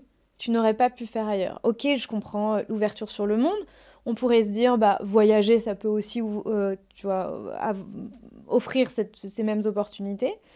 Qu'est-ce que ça a fondamentalement changé pour toi de quitter ton pays, l'expatriation ? Écoute, c'est le sous-titre, hein, c'est plus libre, plus heureux et moins taxé. En gros, c'est ça, tu vois. Voilà ce que ça m'a apporté. Bon, après, le titre, j'ai aussi choisi parce qu'il est un peu provoque. C'est ce qu'on demande à un bon titre, tu vois. C'est que au moins, ça suscite une réaction et que la personne ait envie de regarder au moins le livre pour voir de quoi ça parle, tu vois. Donc, voilà. Mais ça montre aussi, le truc, c'est que plus vous êtes connecté au web et plus ça va être facile pour vous de partir. Et clairement, tu vois, à un moment, je donne des conseils. En fait, je dis dans mon livre, il faut vous internétiser. Ouais. Je crée un néologisme. Et je dis dans mon livre, voilà, si vous êtes maçon, chauffeur de taxi ou serveur dans un restaurant, vous devez changer de métier. Tout ce que vous pourriez faire, ça serait l'équivalent de mettre des beaux rideaux au barreau d'une prison. Ça ne changerait pas grand-chose. Et c'est vrai que du coup, tout le monde n'aura pas la chance de quitter son pays. Tu vois, et c'est un problème. On peut devenir chauffeur de taxi à l'autre bout du monde. Oui, tout à fait. Mais disons que là, c'est plus compliqué parce qu'il faut obtenir des visas de travail. Tu vois, admettons, alors, si tu es en France et que tu es chauffeur de taxi, tu peux très bien aller au Portugal ou en Grèce ou que sais-je, dans d'autres pays de l'Europe. Peut-être tu regardes des pays où il y a un meilleur rapport qualité-prix comme l'Estonie, la Suisse, le Danemark, etc. Et tu peux aller exercer ton métier de taxi, il n'y a pas de problème parce que tu es européen et tu as le droit. Tu n'as pas besoin de faire paperasse, il faudra probablement quand même apprendre la langue locale. Et puis le truc, ça ne se fait pas quand même en 3 secondes, tu vois. Alors que quand tu es sur le web, tu as une énorme friction qui est retirée. Ouais. Parce qu'en fait, tu gardes toute ta base de clientèle et tu l'emmènes avec toi. En fait, quand l'essentiel de ton business ou de ton métier est sur le web, tu ne subis plus la tyrannie de l'endroit. Tu es une sorte d'entité semi-autonome qui choisit où elle s'incarne. Tu comprends ? Parce qu'en fait, alors, c'est une analogie que je donne dans le livre, tu vois. Si on regarde le Moyen-Âge et la Renaissance, le Moyen-Âge, c'est une époque qui est caractérisée par le fait qu'il y avait un Léviathan plus fort que le Léviathan-État, c'était le Léviathan-Église. Okay ? Sur plein d'aspects, l'Église catholique était plus puissante que la plupart des rois, des États, etc. La Renaissance, ça change. On voit justement, grâce notamment à la fin de la féodalité qui vient de l'invention de la poudre à canon, grâce à la centralisation des États, l'absolutisme, Louis XIV, etc., on voit au contraire l'État qui devient de plus en plus fort et qui devient plus fort que l'Église. Je donne un exemple en disant il y avait un empereur du Saint-Empire romain germanique au XIe siècle, Henri IV, il s'est fait excommunier par le pape, il est allé direct faire des semaines de voyage, aller le voir dans sa résidence d'hiver pour lui demander pardon, pour arrêter de se faire excommunier. Il a dû attendre 3 jours dans la neige, habillé en pénitent. 5 siècles plus tard, le pape excommunie Henri VIII, le roi d'Angleterre, parce qu'il avait divorcé sans son autorisation. Le fameux Henri VIII. Et Henri VIII, est-ce qu'il va faire le voyage pour demander pardon au pape ? Non, il crée son église. Exactement. Il dit « Ok, fuck you. Si c'est comme ça, je sépare l'église anglicane de l'église catholique. » Donc, c'est parce qu'il a pu faire ça parce que l'État, à l'époque, était devenu plus puissant que l'église, tu vois. Et aujourd'hui, on a un nouveau Léviathan qui est en train de naître. Et qui est en train, mais là, on est dans une phase de transition, qui est en train de prendre le pas sur le Léviathan État, c'est le Léviathan réseau. Et le Léviathan réseau, de 1001 manières, est en train de disrupter, de tuer par 1001 coupures, en fait, l'État. Et donc, le fait que, par exemple, ça facilite l'émigration de gens comme nous, c'est une des disruptions, mais il y en a plein d'autres. et on pourra en parler pendant longtemps. Tu vois, pareil, pour les GAFAM, par exemple, c'est extrêmement difficile aujourd'hui pour les États d'arriver à les imposer. À les réguler, à les... Parce que la plupart d'entre eux, alors il y a des exceptions comme Amazon, mais la plupart d'entre eux vivent avant tout sur Internet. Et c'est quand tu n'as pas de présence sur un territoire, un État a beaucoup moins de puissance, a beaucoup moins de pouvoir. Ça disrupte aussi le droit du travail. Tu vois, par exemple, moi j'ai des amis en France, aujourd'hui ils en ont tellement marre de l'URSSAF, ils prennent des freelances au Maroc ou au Bénin. Et en théorie, en France, si tu prends un freelance et qui travaille pour toi à temps complet, c'est requalifié en contrat de travail. Ouais. Oui, mais qu'est-ce que peut faire l'URSSAF contre quelqu'un qui vit au Maroc, au Bénin? Rien, c'est en dehors de leur juridiction. Mais même en France, je devrais peut-être pas dire ça, mais nous, on a des gens qui sont freelance, on a la capacité de leur offrir un temps plein, et ils nous disent, bah ouais, mais moi je suis obligée de garder un client à côté, parce que en fait, pour des questions de droit, mais par contre, je veux absolument pas devenir salarié, parce que notre boîte a suffisamment, tu vois, grossi pour qu'on puisse envisager de salarier des gens. C'est pas notre souhait numéro un, mais encore une fois, il y a le droit français, on peut pas y échapper. Mais ta boîte est où? Et alors aujourd'hui, ma boîte est à Dubaï. Bah, du coup, il n'y a pas de problème, tu vois. Depuis peu de temps. Ouais. Mais tu vois, ça, c'est encore une autre disruption. Le simple fait que tu déménages te donne d'un seul coup le droit de prendre un freelance à temps complet en France. Alors, il y a des avantages et des inconvénients. Bien sûr, j'ai pas dit le contraire. À bouger sa boîte, voilà, tout n'est pas simple, mais aujourd'hui, il y a plus d'avantages que d'inconvénients à avoir bougé ma boîte ici, ouais. Mais tu vois que du coup, le droit du travail ne s'applique plus, alors qu'au final, tu continues à travailler avec les mêmes personnes potentiellement. Exactement. Donc, il y en a plein d'autres comme ça. J'ai tout un chapitre sur le sujet où il y a des dizaines de disruptions comme ça. Et du coup, c'est en te connectant au Léviathan Internet qu'il va te prêter une partie de ses pouvoirs, qui contrebalance en partie les pouvoirs du Léviathan État. Tout comme la Renaissance se caractérise par le fait notamment que les gens ont de plus en plus prêté allégeance au Léviathan État, en partie parce qu'il est protégé contre un Léviathan Église qui était devenu corrompu et trop puissant en fait. Et là c'est la même chose aujourd'hui. Le Léviathan Internet nous protège contre un Léviathan État qui est devenu trop gros et trop puissant et trop corrompu et inefficace. Et je me suis rendu compte que la mobilité est un vrai levier aussi d'accélération de sa richesse, et pas forcément à l'étranger. Là, aujourd'hui, on est parti à Dubaï, mais d'abord, on s'est retrouvés à vivre à Dunkerque, avec mon mari, à côté de Dunkerque. Très exotique. Tu vois, moi, je viens de la région parisienne, on s'est rencontrés en Vendée, il travaillait à Noirmoutier, puis il a été muté. Donc, on se retrouve vers Dunkerque parce qu'il est muté à la base, il est salarié, etc. Et en fait, le fait d'habiter dans le nord de la France, dans un des départements les plus pauvres de la France, avec pas d'attache sociale non plus, fait que on payait pas cher, rien du tout, et on avait peu de sollicitations sociales, donc on a considérablement réduit nos dépenses pendant un certain nombre d'années, ce qui nous a offert un levier d'épargne et d'investissement qui a été incroyable. Et c'était toujours dans le système français, mais ça a été notre première étape, c'est ce qui nous a amené là où on est aujourd'hui, et c'est aussi ce qui nous a permis d'envisager de venir dans un pays comme celui-ci. Au début, pas pour des raisons fiscales, mais parce qu'on avait une soif d'entrepreneuriat qui dépassait largement le cadre de ce que, à mon sens, on peut faire en France. On est venu ici, on était très contents d'y trouver des avantages fiscaux, et en fait, aujourd'hui, on se dit « Ah, mais c'est notre nouveau levier, quoi ». C'est-à-dire que aussi en quittant ton pays, même si c'est que pour quelques années et qu'un jour tu as envie de revenir en France, alors je crois qu'il y a peu de gens qui choisissent de revenir en France. Je crois que les statistiques sont ouf. Ah non, mais c'est... Mais même si vous dites, ok, je me laisse cette porte de sortie de revenir peut-être si je veux en France, c'est juste un formidable accélérateur aussi de patrimonial. C'est-à-dire, vous jouez sur un autre système pendant quelques années, vous mettez de l'épargne, avec l'épargne, vous investissez, vous mettez de l'argent de côté et vous revenez avec une sécurité que le système français ne pourra jamais vous offrir en 15 ans, quoi, parce qu'il est trop glouton. Mais oui, exactement. Tout simplement. C'est un formidable levier aussi d'enrichissement à court terme.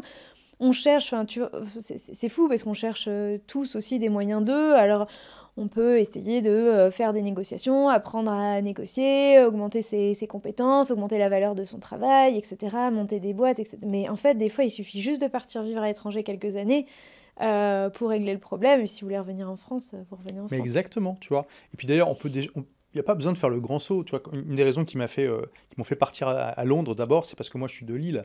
Et je me suis dit, si jamais, voilà, c'est une expérience. Si jamais j'ai le cafard et je me rends compte que c'est pas bien, je prends le train, c'est 1h30 de ma ville natale. Puis bon, bien sûr, il y avait plein d'autres raisons. Je voulais améliorer mon anglais, etc. etc. Mais je veux dire, vous n'avez pas besoin de faire le grand saut dès le départ. Vous pouvez commencer par un essai de À 6 la mois, un an. Dunkerque. Alors Dunkerque, moi je trouve ça très audacieux personnellement, mais ok. Tu vois. Pourtant, tu viens de Lille. Et pourtant, je viens de Lille.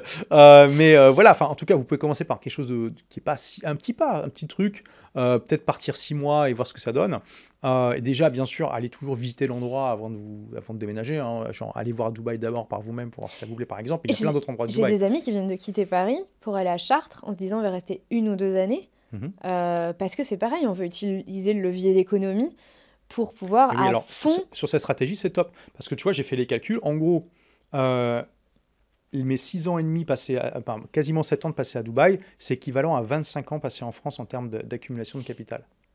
Ça va vite. Mais oui, Donc, tu restes 3 ans à Dubaï. Aujourd'hui, maintenant, il y a un IS, etc.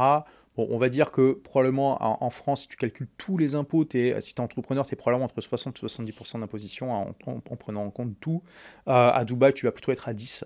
Après, c'est sûr que quand tu viens de Dunkerque et que tu viens ici, le coût de la vie est plus important. Quand tu viens de Paris, pas forcément. Donc voilà, faut regarder ça aussi. Mais un peu. Ça dépend où tu vis ici parce qu'il y a tous les ouais, niveaux il y a tout. de... Il y a tout. Mais disons que donc voilà, aujourd'hui, 1 an à Dubaï, c'est peut-être 2 ans et demi d'équivalent en France. Donc vous restez 3 ans. Ça fait 7 ans et demi d'accumulation de capital Ouais. en France. Donc vous êtes en train de vous constituer votre retraite. Ce qui probablement est plus intelligent que de compter sur le gouvernement français pour vous assurer une bonne retraite. Parce que je ne sais pas si vous avez regardé les chiffres, mais ça aussi, c'est une cata. C'est une catastrophe. Enfin, ceux qui s'attendent à avoir une bonne retraite grâce à l'État français, pour moi, ils font l'autruche. Parce que je suis désolé, on va droit dans le mur. Non, mais je pense qu'il y a un problème avec le fait que on crie au loup depuis trop de temps et ça se matérialise pas concrètement, tu vois. Je trouve que ça se matérialise là quand même. Tu vois, les gens, on se voit bien qu'on paye plus pour avoir moins en France. Ça oui, mais et tu que- vois, les retraites fondamentalement ont pas tant baissé que ça. Moi, j'ai pas l'impression. Enfin, en fait, le problème, c'est que tu baisses de 1 point, 2 points, 3 points, etc. Et il n'y a pas un truc qui dit, OK, bah, demain, la retraite, elle est divisée par 2, quoi. Bah, attends, il y a déjà l'âge de départ de la retraite qui a été augmenté de 2 ans. Ça, oui. Ah, mais ça, en gros, c'est pas compliqué. Hein. Faut s'attendre à ce que l'âge de départ à la retraite augmente. Oui, mais regarde, il n'y a pas de consensus politique là-dessus. Et donc, à partir du moment où il n'y a pas de consensus politique, que ce soit par calcul ou non, tu peux aussi te dire, mais j'ai de l'espoir. Parce que concrètement, il n'y a pas de consensus syndical sur la question, il n'y a pas de consensus politique. On l'a bien vu, il y a quand même 2 clans contre 1, il y a les 2 extrêmes qui Oui, mais s'occupent la solution, elle n'est pas politique. Le problème, c'est que c'est juste le système est plus finançable. C'est-à-dire que il n'est pas finançable en tant que tel. Il faut un apport extérieur. Donc, s'il n'y a pas de réforme qui est mise en place et que ça reste comme ça, le truc, c'est que l'argent, il n'est pas créé magiquement, il faudra le prendre ailleurs. Donc, de toute façon, non, mais c'est ça. Mais moi, je suis d'accord avec toi, Non, mais mais on oui, mais nous dit ça depuis 18 ans, ça n'empêche pas. non, mais si on le voit, c'est que le truc, c'est que c'est complexe, mais on voit que le rapport qualité-prix se dégrade en France. Ça, oui. Mais c'est que le début, ça va être de pire en pire. Oui, c'est vrai. S'il n'y a pas de sursaut et des réformes, ça va être de pire en pire. Mais c'est comme ça, il faut juste... ne tirez pas sur le messager, ok, je sais que ça peut paraître un peu dur tout ce que je dis, mais arrêtez juste de faire l'autruche. Regardez les chiffres, c'est pas compliqué, j'en donne plein dans mon livre, sinon vous pouvez aller sur l'INSEE ou ailleurs. Ce n'est pas tenable dans le temps, c'est tout. Aujourd'hui, déjà, il faut un apport extérieur pour financer les retraites. On a de moins en moins d'enfants par femme. On est passé de un peu plus de 3 enfants par femme en France en 1970 à 1,7 aujourd'hui. De moins en moins d'actifs. On est passé d'une espérance de vie de 65 ans en 1950 à 83 aujourd'hui. Donc on a moins d'enfants, on vit plus longtemps et on part à la retraite aujourd'hui, 2025, plus tôt qu'en 1970. C'est pas logique. Tu vois bien qu'au bout d'un moment, on va droit dans le mur. Et donc, quand tu regardes après les chiffres, il faut déjà des milliards par an d'apports en plus de ce que les gens payent en cotisation retraite pour payer les retraites. Donc, il n'y a pas 3000 solutions. L'âge de départ va augmenter, les cotisations vont augmenter, et ce que vous allez toucher pour la retraite va baisser. Mais ils sont malins, les gouvernants. Ils savent que s'ils baissent concrètement, ils vont avoir la moitié des gens dans la rue. Donc, qu'est-ce qu'ils font ? Ils font en sorte que ce qu'ils donnent pour la retraite, ce soit juste pas revalorisé à la hauteur de l'inflation, c'est tout. C'est grâce à l'inflation qu'on spolie un peu tout un peu parce que la plupart des gens ne se rendent pas compte de ce qui leur arrive. Oui, on se rend pas compte, on comprend pas le mécanisme, on le comprend que quand on achète nos pâtes plus chères. Exactement. Mais ça s'arrête là, mais on fait pas forcément tous les liens. Il y a des projections de l'INSEE qui montrent que le niveau de vie des retraités va se dégrader de plus en plus dans les années à venir. C'est-à-dire que leur pouvoir d'achat va baisser. Concrètement, en termes de solutions, parce que tout le monde ne va pas partir vivre à Dubaï. Ah non. Puis Dubaï, c'est juste une option parmi des centaines. Quelles sont les options ? Ouais, écoute, franchement, pour les gens qui sont bloqués dans leur pays parce qu'ils ne se sont pas internetisés, malheureusement, en gros, il n'y a que 3 choix, c'est pas Et compliqué. de toute façon, tout le monde ne pourra pas s'internetiser. C'est pas possible. Enfin, Mais il n'y a que 3 choix. Vous avez le choix de la loyauté, donc vous supportez le système en cours. Vous avez le choix de la voie, c'est-à-dire que vous allez essayer de réformer le système. Vous avez le choix de l'exil. Il n'y en a pas d'autre. Tu peux retourner le problème dans tous les sens. Et dans la voie de la loyauté, tu peux te préparer. Bah, dans la loyauté, c'est-à-dire que tu vas supporter le système en cours en estimant qu'il n'y a pas besoin de réforme majeure. Tu vois, moi, ça fait pendant 5 ans, j'étais dans le système, enfin, pendant 5 ans où j'ai commencé mon parcours d'investisseur. Et c'est vrai que moi, sur l'investissement, j'ai un discours assez de plus en plus agressif. C'est-à-dire, je dis aux gens, mais prenez de plus en plus de risques, faites-le de plus en plus jeune, parce que les discours sont tellement tu vois, gnangnan sur le sujet, les petits livrets, machin, on s'en fout, mais ça change la vie de personne, en fait. Enfin, ça prépare personne à ce qui nous arrive, quoi. Il faut prendre les choses en main. Mais on peut se préparer à ça dans le système. On peut se construire un patrimoine en France aujourd'hui dans le système. C'est juste que il faut pas utiliser les recettes de papa-maman ou de papy et mamie parce que concrètement, on va être aussi pauvre qu'eux, sauf qu'on aura moins de chance qu'eux à la retraite, quoi. C'est exactement ça, mais tu vois, il y aura une baisse de niveau de vie. Après, on va être plus riche de plein de manières grâce aux technologies notamment. Nous, on va avoir un ordinateur incroyable à notre retraite ce que nos papis n'avaient pas, tu vois. Mais c'est vrai qu'il ne faut pas s'attendre à ce qu'il y ait la même abondance de services publics au moment de la retraite qu'aujourd'hui. Donc, pour revenir à qu'est-ce que peuvent faire en fait les gens qui restent, bah, vous pouvez essayer de... Alors, c'est vrai que... En fait, je pourrais rajouter un quatrième, c'est quand même de subir. Parce qu'il y a des gens qui se disent le système est pourri mais qui partent pas, hein, donc qui subissent.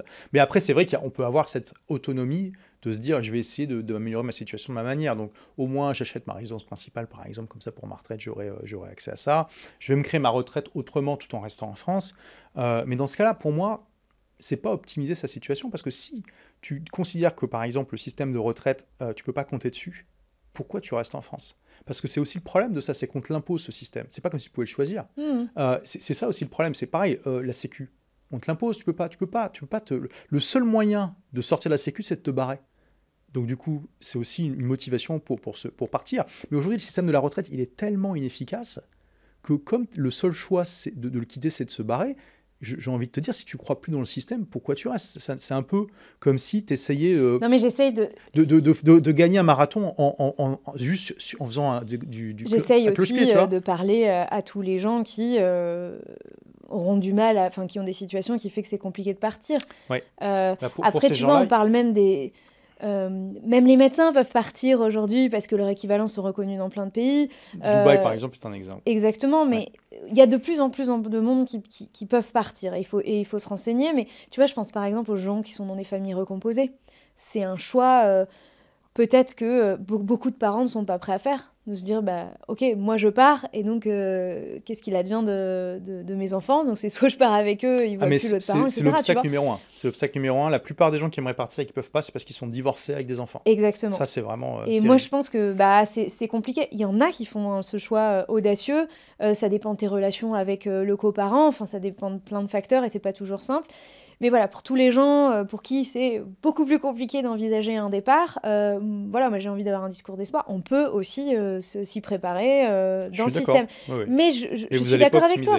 C'est pas l'optimisation optimale parce que en fait, tu payes, mais t'as pas les bénéfices du système en face, donc ça veut dire que tu dois, sur tes revenus qui te restent après ponction, t'organiser toi-même pour compenser ce que le système ne fera pas pour toi et fera de moins en moins pour toi.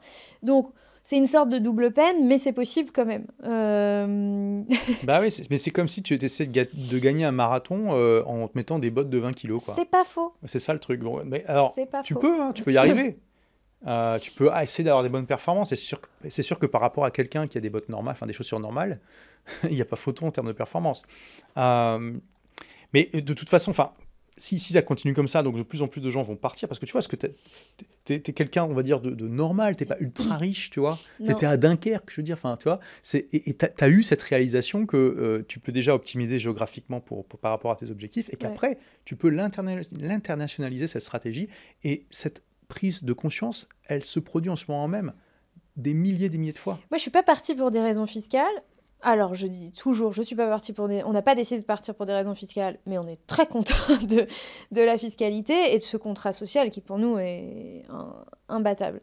Mais c'est vrai qu'aujourd'hui, j'ai cette conscience et j'ai ce discours différent de... oui, on peut littéralement utiliser les territoires, donc déjà peut-être à l'intérieur de son pays, Oui. mais aussi... C'est vrai, les zones franches, par exemple, etc. mondialement parlant, pour pouvoir aussi optimiser. Alors, il y a beaucoup d'expatriés. Donc, en Europe, effectivement, tu en as cité quelques-uns, mais il y a la Suisse, il y a l'Estonie, Malte aussi, et une En termes de terre rapport d'accueil. qualité-prix. Ouais, en Oui, termes oui, de tout à rapport fait, ouais. qualité-prix. Ouais, ouais. Euh, Le Portugal l'était jusqu'à récemment, ils avaient un super statut fiscal qui maintenant est un peu édulcoré. Il y a Chypre qui est très bien aussi. Et alors après, il y a le Danemark qui fait le concours avec la France tous les ans pour être le pays le plus taxé du monde. Mais mais dans leur cas, leur pays est bien géré. Donc on pourrait se dire, ok, je vais au Danemark, je vais me faire défoncer, mais au moins je sais pourquoi. Parce que clairement, leur endettement est très faible, doit être à 40% du PIB là actuellement, donc ce qui montre déjà une très bonne gestion, et les services sociaux et publics de manière générale au Danemark fonctionnent bien. Donc, tu vois, je ne suis pas en train de dire que c'est forcément les hauts impôts qui sont forts, c'est juste qu'on est vraiment en train de parler depuis le début de rapport qualité-prix.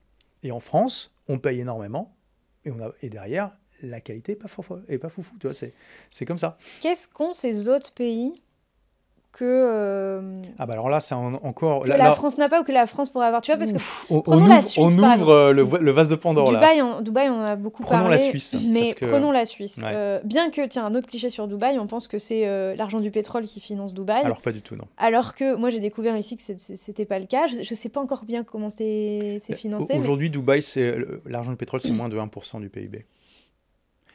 Bon, en fait, les gens, c'est parce qu'ils confondent Dubaï avec les Émirats. C'est pas la même chose. Alors qu'Abu Dhabi, c'est une source Voilà, Abu Dhabi, qui est la capitale des Émirats Émirats. arabes unis, qui est à 1 heure d'ici, c'est tout à Voilà. côté, en mais fait, qui vit essentiellement du pétrole. Voilà. Alors, en fait, Ou il faut plus. comprendre que les Émirats, c'est une fédération comme les États-Unis, comme l'Allemagne, et que donc chaque Émirat est quand même assez autonome. Et donc Dubaï en tant que tel n'a pas de pétrole. Ils en ont eu un petit peu, qu'ils ont trouvé dans les années 50-60, et c'est le cheikh de l'époque, donc l'émir de l'époque, qui a eu la vision de se dire, ok, on a trouvé un peu de pétrole génial, on va pas le dilapider dans des trucs qui servent à rien, on va investir pour l'avenir. Et il s'est dit à l'époque, bon, je vais construire le plus gros port du Moyen-Orient à Dubaï. Et à l'époque, Dubaï, c'était un village de pêcheurs d'huîtres. Enfin, je veux dire, il n'y avait rien. Tout le monde l'a pris pour un taré. Même l'émir actuel, son fils, lui a dit, papa, arrête, tu vas nous ruiner, ça sert à rien. Il n'y avait aucune raison de bâtir un port là. Mais lui a dit, non, vous ne comprenez pas.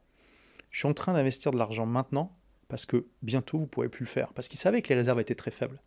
Et aujourd'hui, Dubaï, c'est le plus gros port du Moyen-Orient, c'est la principale base américaine navale du Moyen-Orient, etc., etc. Et aujourd'hui, leur business model, ça c'était le premier truc qui a fonctionné, qui a permis de diversifier l'économie de Dubaï. Et aujourd'hui, en fait, Dubaï, donc non seulement il y a ce port qui est extrêmement dynamique, c'est une des places mondiales de commerce d'or et de diamants, une des places mondiales financières aussi, et c'est une des villes les plus touristiques du monde. Tu sais qu'en 2019, donc juste avant le Covid, et j'ai pas regardé les chiffres depuis, mais juste avant le Covid, c'était la 4e ville la plus visitée du monde. Après Paris, Londres et Bangkok. Je savais pas du tout. Eh oui, ils avaient même pour projet... Ça ne viendrait jamais à l'idée de venir ici en vacances. Ah mais il y en a plein qui viennent en vacances. Autant vivre ici, je trouve ça génial, mais ça me viendrait pas du tout. Tu le vois surtout pendant les fêtes pareil, Singapour, de Noël, parce qu'il fait froid. Tu vois, il y a beaucoup de Russes qui viennent, parce qu'en Russie, là, il fait moins 30, toi, vous exagérez un peu, mais ils viennent échapper un petit peu à l'hiver rigoureux russe. Mais il n'y a pas que ça, il y a plein d'Occidentaux, de Britanniques qui viennent ici échapper à l'hiver, parce que c'est vrai que l'hiver ici, c'est une caresse, il fait 20, 25, tu vois, fait 20 degrés, ouais, c'est parfait. Ouais. Et donc, et puis, c'est aujourd'hui... la base de quartiers régionaux d'énormément d'entreprises. Tu vois, à Internet City, tu as le siège Microsoft de toute la région Moyen-Orient, par exemple. Et tout ça, ça fait quand même pas mal de revenus. Et c'est ce qui finance en grande partie Dubaï. Ok. Alors, revenons à la Suisse, du coup. Oui. Parce que, bon, bref, ceci dit, on pourrait aussi avoir... on a déjà des ports qui sont très importants en France. On a déjà du tourisme, donc on a déjà ces mannes-là. Bon, bref, qu'est-ce qu'a compris la Suisse que nous, on n'a pas compris? Oui, alors pour aller sur la Suisse, donc j'ai beaucoup étudié les pays francophones occidentaux, donc il y en a 4, hein, France, Belgique, Suisse, Canada, alors Luxembourg, mais bon, lui c'est trop petit, j'ai pas examiné. Et vraiment le seul qui tire son épingle du jeu aujourd'hui, c'est la Suisse. Le Canada, ça va encore, franchement, mais c'est pas non plus foufou. Euh, et la Suisse, en fait, c'est incroyable parce que c'est un pays qui est vraiment, tu regardes les indicateurs, tu te dis, mais c'est incroyable qu'un pays comme ça existe. Enfin, je veux dire, c'est quasiment tout est parfait. Enfin, leur taux d'endettement est de 40%. Ils ont un taux d'imposition, grosso modo, 2 fois inférieur à celui de la France. Euh, le salaire moyen suisse est 70% supérieur à celui de la France. Le coût de la vie est 40% supérieur, 30% supérieur, pardon. Mais ça veut dire que le Suisse, en moyenne, il a un niveau de vie 40% supérieur à la moyenne de la France. Enfin, je ne sais pas si tu te rends compte. Euh, Ils ont moins d'inégalités en Suisse qu'en France. Donc tu payes 2 fois moins d'impôts et tu as moins d'inégalités. Enfin, tu regardes, il n'y a quasiment que ça. Tu regardes indicateur sur indicateur sur indicateur, tu te dis, mais qu'est-ce qu'ils font les Suisses, tu vois? C'est un truc de malade. Comment tu peux avoir un pays qui est aussi bien géré alors qu'en plus, c'est surtout des montagnes, ce qui est quand même pas c'est pas les terrains les plus productifs pour l'économie, Non. et qu'ils n'ont pas accès à la mer. Donc pour le commerce, c'est pas terrible. Franchement, tu te dis, incroyable. Alors enfin, je peux pas dire que j'ai percé complètement le mystère, mais j'ai trouvé des pistes, tu vois. Déjà, et tu vois, je suis allé en Suisse récemment et j'ai lancé une nouvelle chaîne qui s'appelle Rebelles sans frontières, dans laquelle je montre un peu les coulisses des pays que je visite. Je suis allé dans un marché, rencontrer les gens, tu vois, et j'ai vu qu'il y avait des stands politiques dans un marché, un petit marché qui tient sur une rue, tu vois. Donc je me suis dit, ah, cool. Donc je suis allé discuter. Alors il y avait tout, hein. Il y avait l'extrême droite, le PS, la droite centriste, les écolos. J'ai discuté avec tout le monde, sauf les écolos parce qu'ils étaient occupés malheureusement. Et déjà, premier point, ils ont une vraie démocratie participative qui est extrêmement proche des habitants là-bas. Décentralisé. Il y avait littéralement une députée du Parti Socialiste qui était dans ce petit marché avec qui j'ai discuté. Tu vois? Et ils m'ont tous dit, c'est intéressant, vous pourrez voir la vidéo si vous voulez, ils m'ont tous dit, en fait, nous, en Suisse, ça fonctionne bien par rapport à la France parce qu'on n'a jamais de majorité absolue et il faut toujours s'entendre avec les autres partis. Donc on est obligé d'être pragmatique et de ne pas se tirer dedans, en fait, et de trouver des compromis. Donc ça, c'est déjà une première clé. Mais d'où ça vient, ça, tu vois? En fait, clairement, les Suisses sont un peuple pragmatique qui a une vraie tradition de démocratie directe, c'est-à-dire qu'on leur sollicite souvent leur avis, même pour des... Tu vois, ils me disaient, des fois, on leur pose des questions sur des sujets importants, du genre, est-ce que vous voulez intégrer l'Union européenne ou pas? Des fois, c'est sur des trucs, mais tu te dis, mais pourquoi on me pose la question? Le gars me disait, le dernier référendum, c'était, est-ce qu'on doit couper les cornes des vaches ou pas? Enfin, bon, mais tu vois, donc il y a aussi un petit excès peut-être dans ce sens-là, mais en tout cas, il y a cette tradition de demander au peuple son avis sur des sujets. En fait, n'importe qui... C'est un pays très décentralisé. Hein. Exactement. Déjà, c'est une fédération. Voilà, c'est une fédération extrêmement décentralisée avec tout un millefeuille de niveaux politiques.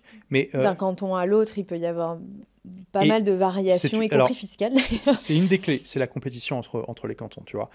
Donc, il y a... Mais n'importe qui en Suisse, il faut comprendre, peut lancer une pétition sur le site internet du gouvernement. Si ça atteint 100 000 signatures, c'est obligatoirement considéré par le Parlement. C'est obligatoire. Donc déjà, il y a ça, tu vois. Et les Suisses sont pragmatiques. Si tu leur demandes... Ils ont une vision à long terme que la plupart des autres peuples n'ont pas et que malheureusement les Français n'ont pas. C'est-à-dire que si tu fais un référendum en Suisse pour dire est-ce qu'il faut taxer plus les riches, la plupart vont dire non, parce qu'ils se disent bah non, on va les faire partir si on fait ça. Tu vois, ils pensent long terme. Alors qu'en France, tu fais un référendum, je pense que c'est à peu près sûr qu'il y aura une bonne majorité qui vont dire oui.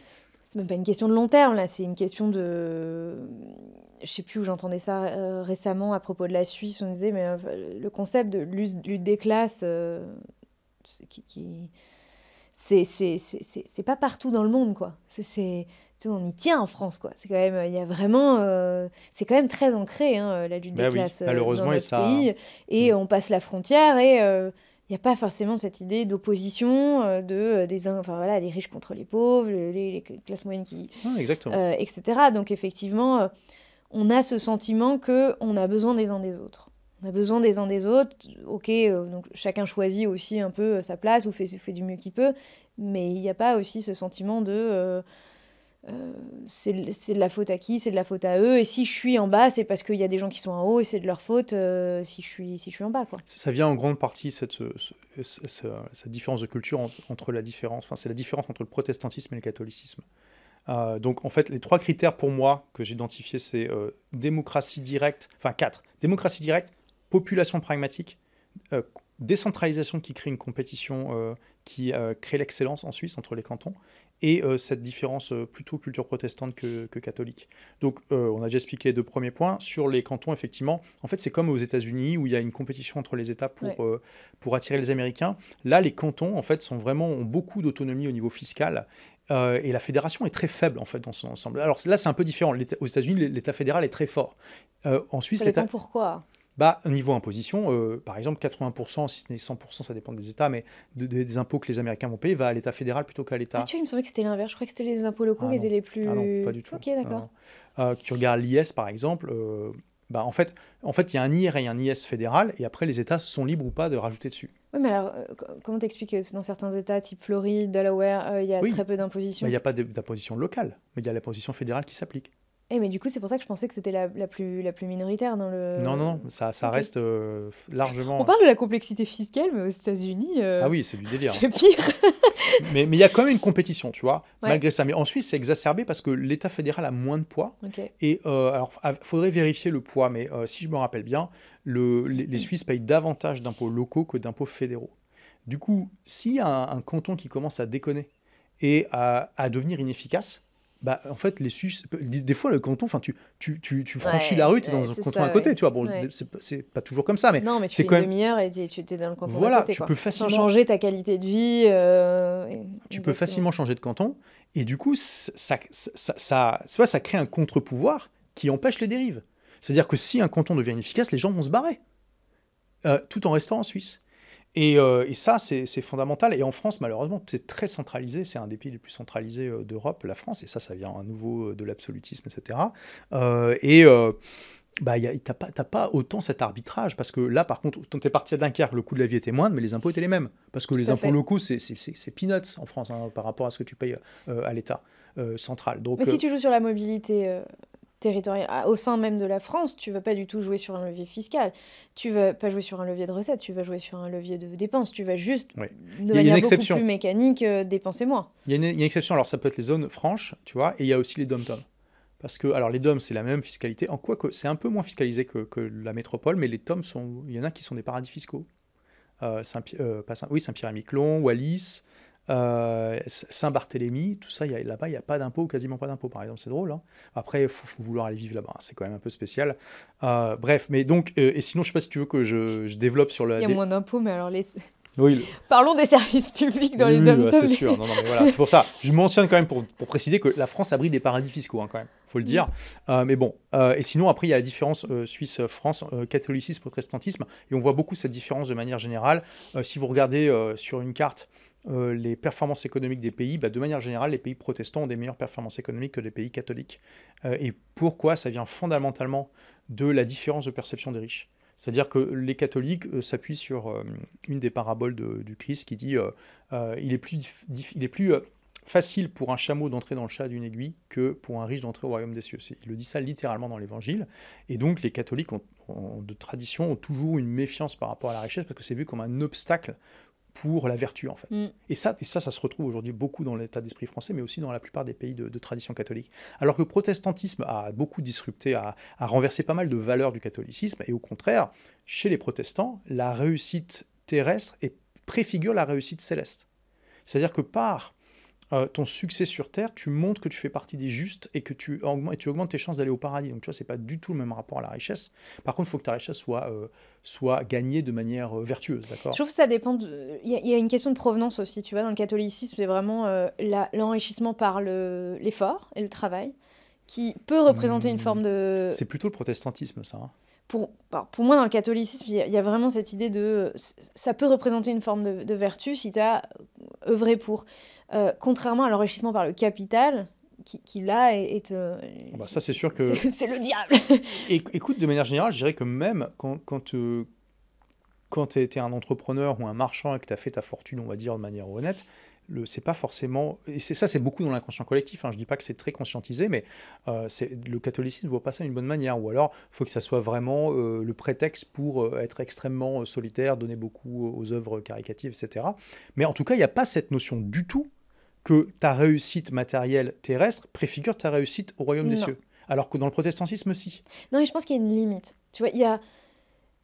il y a une sorte de morale qui vient se rajouter là-dessus où t'enrichir c'est bien, mais bon, à un certain niveau, genre, c'est bon, donne le reste, quoi. Genre, ça te sert plus à rien, quoi. Il y a vraiment cette idée de. Un peu comme ce qu'on dit des footballeurs, ou même des patrons, il n'y a rien qui justifie qu'ils gagnent 300 fois plus que les salariés. Je veux dire, ils ont aussi 24 heures dans leur journée, ils n'ont pas un intellect qui est 300 fois plus développé, etc. Il y a vraiment cette idée de c'est acceptable jusqu'à un certain niveau, et après, non, rends la monnaie, quoi. Ouais, c'est sûr. Il y a une notion de plafond, ouais. Et donc, du coup, ça colore énormément les inconscients collectifs de tous ces pays-là. Et en Suisse, qui est plus de tradition protestante, même s'il y a eu, notamment dans la partie francophone, pas mal d'influence du catholicisme, ça alimente quand même cet esprit que le capitalisme, c'est OK. Et tu vois, il y a eu le sociologue Max Weber, qui a été un des grands créateurs de la sociologie avec le français Émile Durkheim, qui a écrit un livre sur le sujet, qui est le capitalisme, l'éthique du protestantisme. Non, attends, c'est quoi? C'est le protestantisme et l'éthique du capitalisme, un truc comme ça. Et qu'il a démontré en fait les liens entre cette éthique protestante et le capitalisme. Et beaucoup de protestants sont partis aux États-Unis parce qu'ils étaient persécutés en Europe. Et ça a aussi façonné toute cette culture nord-américaine, le Canada aussi, dans la partie anglophone. Et donc cette industrie, cet état d'esprit entrepreneurial qu'ils ont. Je voulais terminer la discussion sur une menace qui pèse, pas que sur les Français, mais sur l'Europe. Je sais que tu en parles dans ton livre, et moi, c'est un sujet que je découvre et que je ne maîtrise pas beaucoup, donc c'est pour ça que j'avais envie qu'on en parle, qui est celui de l'euro numérique.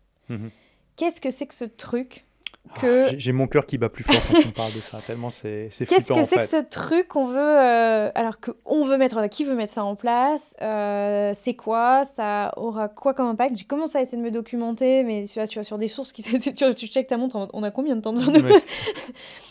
Non, va falloir être relativement synthétique, mais je veux lancer ce pavé dans la mare pour tous les gens qui sont arrivés jusqu'à ce niveau-là dans l'entretien, mais explique-nous un peu. Oui, bah écoute, c'est extrêmement flippant parce qu'aujourd'hui, il y a la technologie qui existe pour que les banques centrales créent ce qu'on appelle des monnaies numériques de banque centrale. En anglais, on dit CBDC, Central Bank Digital Currencies. L'idée, c'est qu'en fait, aujourd'hui, technologiquement, on n'a plus besoin des banques. C'est-à-dire que la banque centrale pourrait créer un logiciel que tu pourrais installer sur ton téléphone, un site web auquel tu pourrais accéder sur ton ordi, te créer un compte, où tu pourrais créer un compte chez elle, et elle pourrait en fait te créer un euro numérique qu'elle gérerait elle-même en fait. Et aujourd'hui, on a la technologie pour. On voit bien déjà avec tout l'écosystème crypto, il n'y a rien qui empêche les banques centrales de créer leur propre technologie par rapport à ça, et de rendre les banques complètement obsolètes.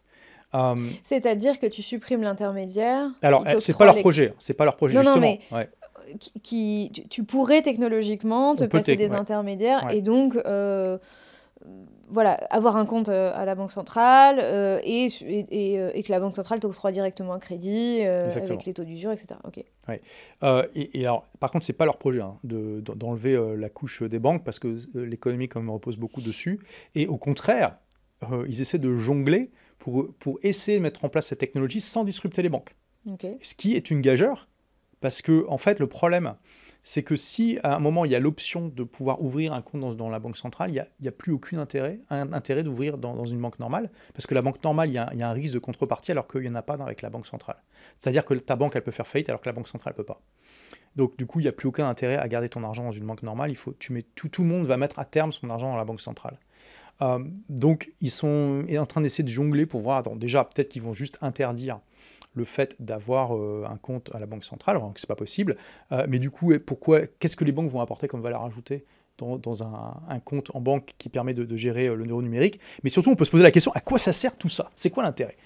Pour l'utilisateur, il n'y en a pas beaucoup. Ça va pouvoir permettre de faire des transactions instantanées entre tout le monde, quel que soit l'endroit sur la planète où ça va être, sans frais, ou avec très peu de frais. Ça, c'est la possibilité majeure, mais on peut dire que c'est déjà le cas aujourd'hui, en fait. Donc, ça apporte pas grand-chose. Mais l'intérêt pour un État, c'est surtout le contrôle incroyable que ça va pouvoir leur donner. Parce que, en fait, ça rend...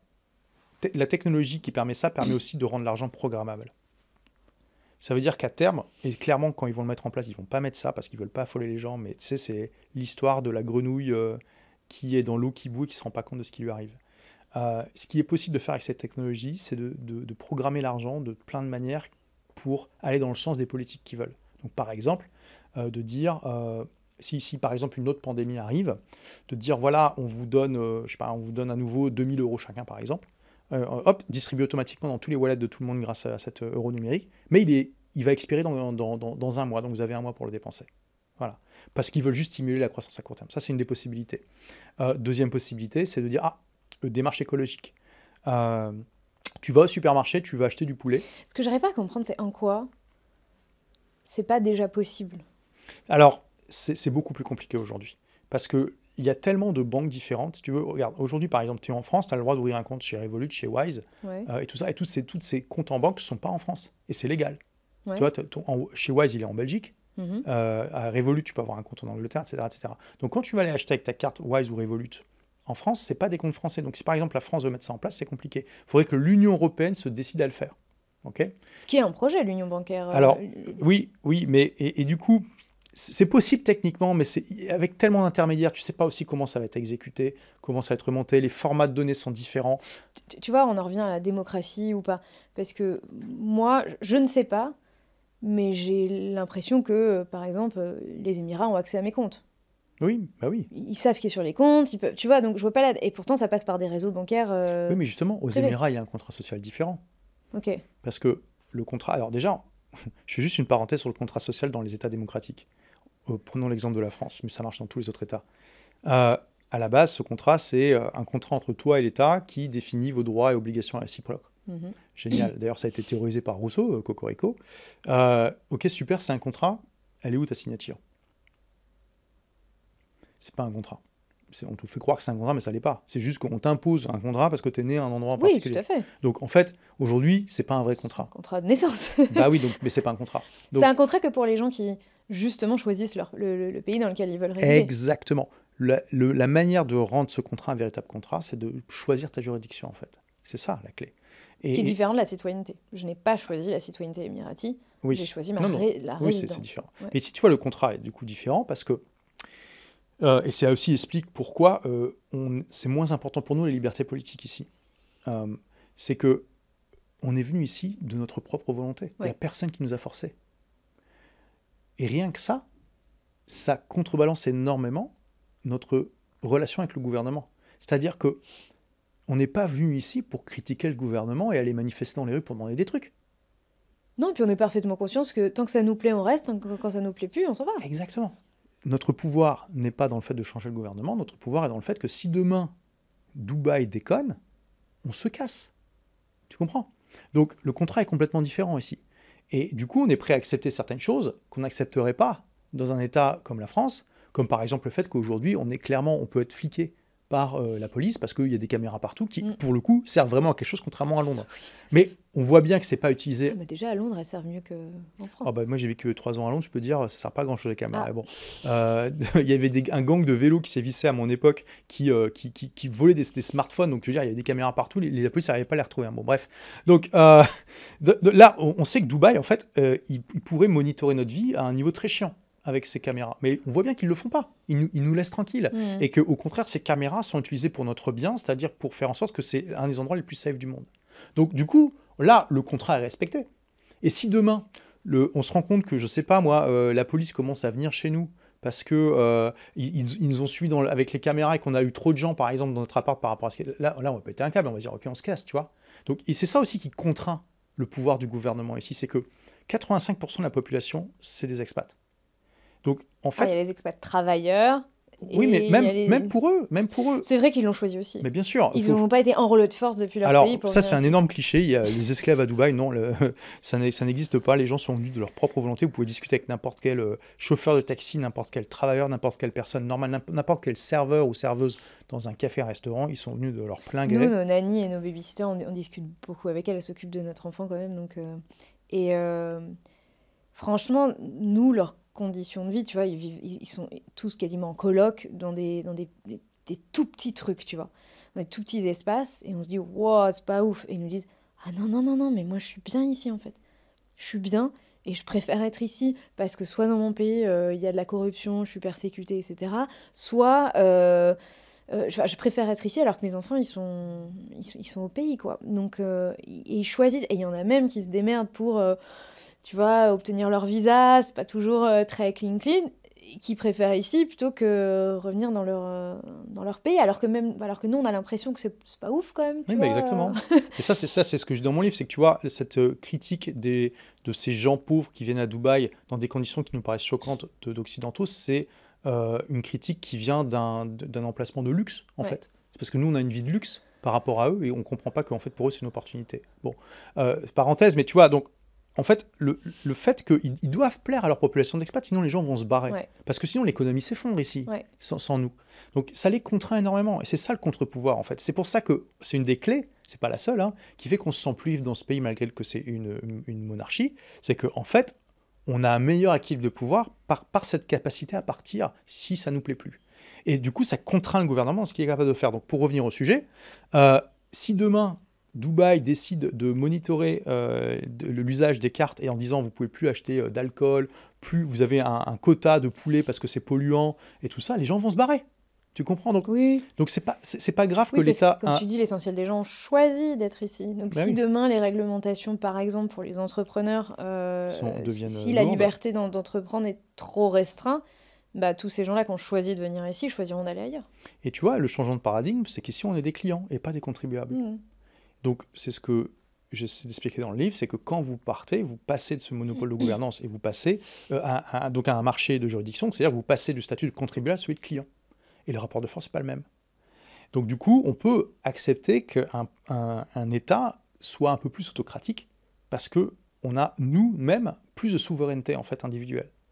Donc l'équilibre est pas mal. Et du coup, ça permet d'aller dans des endroits comme ici où l'État utilise son pouvoir autocratique pour assurer une sécurité qui est quasiment parfaite. Je veux dire, c'est littéralement le deuxième pays le plus safe du monde, les Émirats. Et c'est au niveau Japon, comme tu le disais. Bon. Donc, pour revenir, oui, Dubaï pourrait faire ça, mais ils ne peuvent pas le faire à cause de toutes ces contraintes. Et en France, par contre, il y a moins cette contrainte-là. Déjà, il y a pas. Imagine en France si 85% de la population venait d'ailleurs, comment les gens réagiraient. Donc, on est vraiment très très loin de cette situation en France. Et il y a un risque qu'avec les monnaies numériques, on soit soumis à une surveillance qui soit vraiment orwellienne et même à un contrôle extrêmement fin de nos comportements. En fait, une sorte de crédit social déguisé, en fait, tout simplement. Tu vois, dans mon livre, je dis au final, quand on fait la synthèse de tout ce que je suis en train de dire, et puis que je partage beaucoup plus longuement dans le bouquin, c'est qu'il y a deux grandes voies qui sont possibles pour les États-nations modernes. Soit celle de la réforme, où ils vont devoir moins traiter leurs résidents comme des contribuables et plus comme des clients, ce qui, pour pas mal de pays, est un changement de paradigme extrêmement profond, et la France est un des pires. Moi, j'y crois pas. Ouais, pour la France, je ne crois pas du tout. J'avoue que je suis très pessimiste sur la capacité oui, moi aussi. à se réformer. Mais c'est pour ça que j'encourage les gens à se barrer. Tu vois, Dubaï, c'est un pays qui existe depuis... Enfin, c'est un émirat qui existe depuis 5 à 6 ans. Non, 50 à 60 ans. Enfin, oui. On a fêté les 50 ans de... Je veux dire, la France, c'est un pays millénaire. Bah oui, il y a le pôle d'histoire. Mais oui. Après, l'État-nation de la France est quand même récent. Hein. Il s'est bâti vers la fin du XVIIIe siècle. Oui, mais c'est dire, ça a 200 ans, tu vois. Oui. Et... moi, je pense que de toute façon, il y a cette voie-là. Donc, on change de paradigme. Ou alors, le truc, c'est que plus un État veut contrôler un phénomène qui est massif et naturel, et plus il doit intervenir dans la vie quotidienne. Et là, ce que je dis, c'est que de plus en plus, la population est de plus en plus mobile. Et quand tu as un pays qui propose un deal qui est foncièrement mauvais, ça incite plein de gens à partir. Et donc, c'est un mouvement qui va être de plus en plus facile et de plus en plus naturel, qui va être de plus en plus logique. Aujourd'hui, rationnellement, il y a zéro intérêt à entrepreneur web à rester en France. Il y a des raisons émotionnelles, des raisons de famille, etc. Mais rationnel, zéro. Donc, les gens intelligents vont au bout d'un moment voir le truc et se barrer. Donc, au bout d'un moment, si l'État veut contrebalancer ce mouvement massif et naturel, il doit intervenir de manière extrêmement sévère dans la vie pour essayer d'endiguer ce phénomène naturel. Ça veut dire quoi? On glisse vers un phénomène de surveillance à la chinoise, en gros. Et en gros, il y a ces deux voies-là, c'est ça, hein. On va essayer de contrôler la population, de rendre l'exit fiscal impossible. Donc c'est quoi? C'est exit tax, impôt sur la nationalité, monitorage. On va demander à toutes les plateformes d'envoyer un maximum de données sur tout le monde, flicage numérique avec les IA et tout ça. On va vers là. C'est-à-dire un glissement vers le modèle chinois. T'es prêt à annoncer? Tu serais prêt à... Parce que moi, je trouve pas ça déconnant d'imaginer qu'effectivement la France puisse glisser vers un modèle américain, c'est-à-dire Alors, j'ai l'impôt étudié par ça la en nationalité. détail. On peut en parler si tu veux. Moi, ça c'est peu probable qu'elle puisse y arriver. Les gens ne savent pas forcément le commun des mortels, même si on demande tout le temps, quand on ouvre un compte, est-ce que vous êtes résident, est-ce que vous avez la nationalité américaine? C'est parce que les Américains, c'est probablement un des seuls pays au monde d'ailleurs, c'est le seul pays occidental, c'est le plus gros, qui impose l'imposition par la citoyenneté. Donc, peu importe où vous vivez en France, à partir du moment où peu importe où vous vivez dans le monde. Oui. Si vous êtes citoyen américain, vous payez vos impôts aux États-Unis. Est-ce que la France pourrait faire ça? Est-ce que c'est crédible? Alors, donc, j'ai étudié ça vraiment en détail, et je ne suis pas le seul, parce qu'en fait, Jean-Luc Mélenchon en parle depuis tellement longtemps, et il est député depuis un moment, qu'en fait, il y a une commission d'enquête, plutôt un rapport parlementaire qui a été fait par l'Assemblée nationale en 2019, et sur ce sujet, il y a un rapport de 70 pages qui a été fait, et conclusion, c'est compliqué.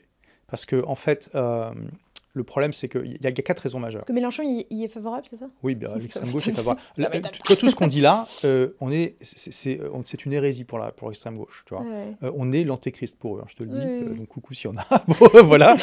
Mais c'est clairement. Donc, voilà. Mais le truc, c'est que. Donc, il y a 4 raisons majeures qui font que ça va être compliqué. La première, c'est que la France n'a pas le pouvoir des États-Unis.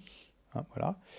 Et que c'est plus compliqué d'imposer, parce que le problème de ça en fait, c'est que imaginons que demain ça passe, cette réforme-là. Le truc c'est que tu as la loi nationale et après tu as les traités fiscaux entre les pays. Ouais. Et les traités l'emportent sur la loi nationale. C'est comme ça. Parce que sinon c'est pour éviter les doubles impositions. Donc ça veut dire que si la France mettait ça en place, elle devrait en fait négocier avec chacun des pays avec lesquels elle a négocié, enfin elle a signé un traité fiscal, qui est 130 pays aujourd'hui, si je me rappelle bien, ou 125, pour que cette clause soit intégrée dans le traité. En sachant qu'ils peuvent peut-être en négocier 2 ou 3 par an. Donc il faudrait négocier tous ces traités, et en plus ces pays voudraient quelque chose en échange, donc ils ne seraient pas forcément gagnants. Ensuite, il y a le problème quand même de l'équité. C'est quoi la logique d'imposer quelqu'un qui ne profite plus des services publics ? C'est quand même bizarre comme concept. Mais les Américains le font. Oui, bon, mais après, il y a pas alors eux, ils ont une culture très particulière, hein, où en gros, ils comprennent pas vraiment, c'est dans la mentalité, ils comprennent pas pourquoi on peut partir des États-Unis. C'est un pays tellement vaste, avec des choses à faire, que pour eux, c'est anti-patriotique de le faire, mais à un point, c'est viscéral, quoi. Et donc, c'est vrai que, mais on peut se poser la question, c'est quoi la logique d'imposer quelqu'un qui vit plus sur le territoire? Le gars, il profite plus des routes, des hôpitaux, du service. Enfin, faut arrêter au bout d'un moment. C'est quoi le délire?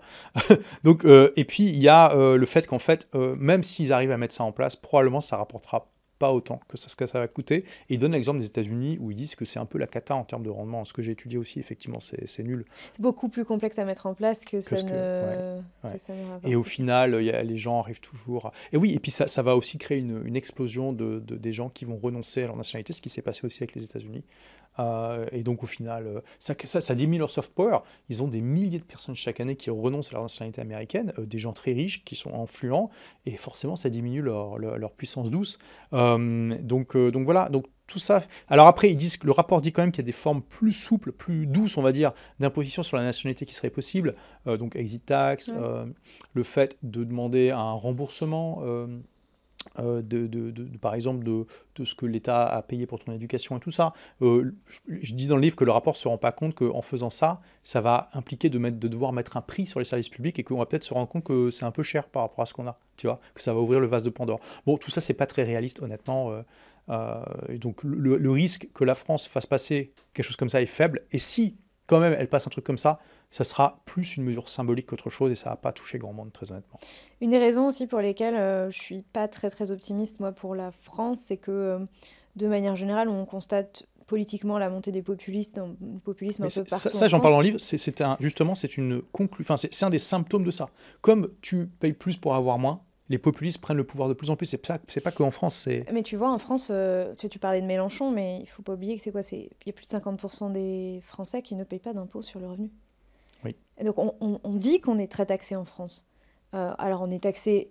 Il y a la TVA, qui n'est pas du tout la plus élevée au niveau européen. Ouais, elle est quand même pas mal, mais oui, il y a plus élevé. Ouais. Les cotisations sociales sont énormes. Oui, et les gens, même quelqu'un en SMIC, en paye beaucoup. Oui. Alors, SMIC, ils en payent moins. Mais un peu plus que le SMIC, ils en payent beaucoup. Il faut inclure les cotisations patronales. Oui, aussi. Parce que c'est pas les entreprises qui payent, c'est le salarié. Ça, c'est juste de la propagande. On est totalement d'accord. Mais donc, il y a quand même une bonne partie de la population qui ne paye pas d'impôt sur le revenu. Oui. Et donc, c'est quand même... Les 2% les plus pauvres, pardon, les 50% les plus pauvres payent 2% d'impôt sur le revenu. Donc, c'est pour ça que ces sujets-là, tu vois, à partir du moment où tu as 50% de la population donc la force électorale qui va derrière, qui paye pas d'impôts, qui peut mettre un bulletin dans l'urne, qui n'a absolument aucun intérêt. Alors, ok, à ce que les impôts augmentent, mais finalement, eux, ils payent rien. Enfin, ils payent pas rien, encore une fois, il y a cotisations sociales, mais le contrat social se vit différemment Bien sûr. en fonction de tu payes de l'IS ou pas. Et pour moi, ça n'est qu'un facteur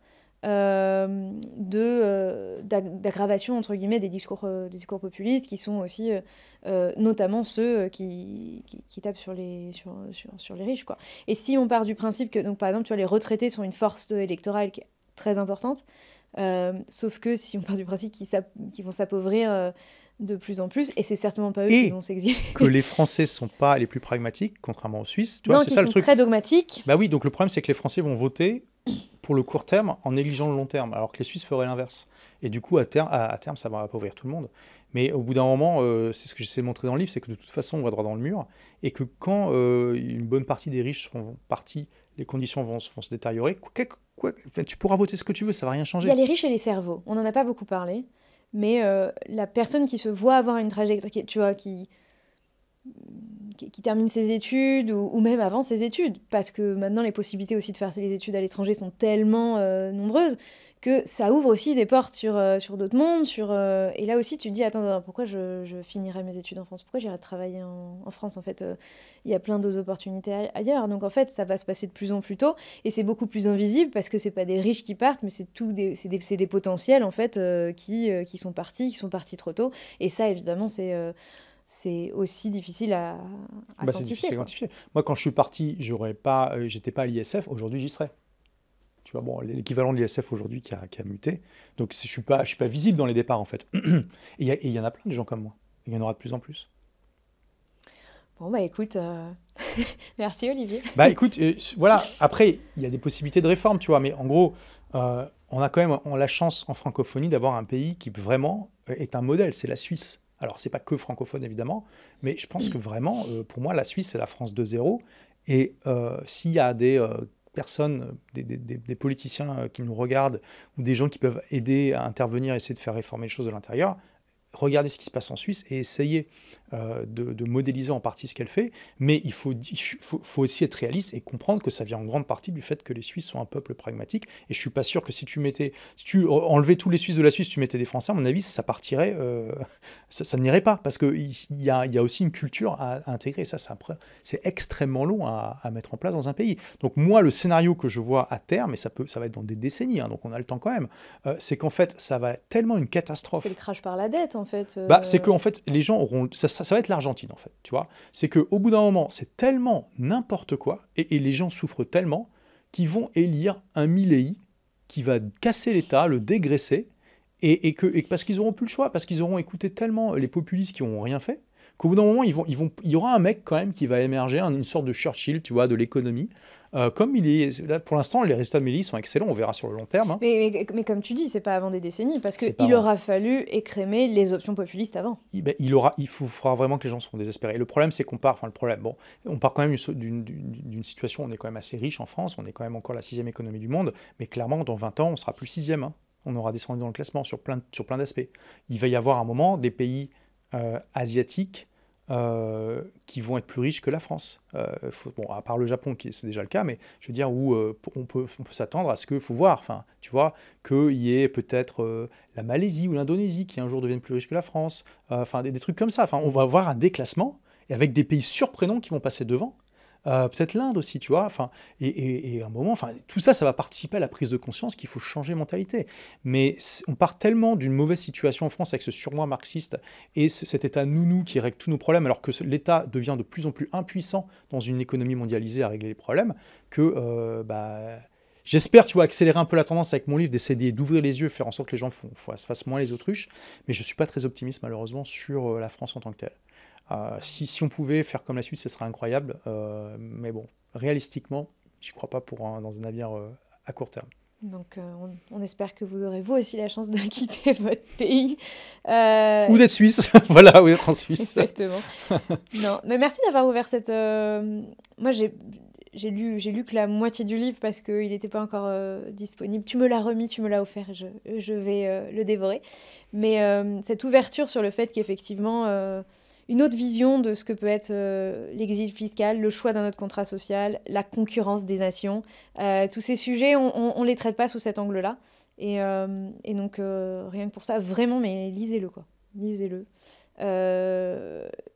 On n'a pas résumé le quart de ce qui est à l'intérieur, donc il est très riche. T'as l'habitude de faire des bouquins qui sont très documentés, t'adores lire, il me semble. Oui, là il y a plus de 800 références scientifiques.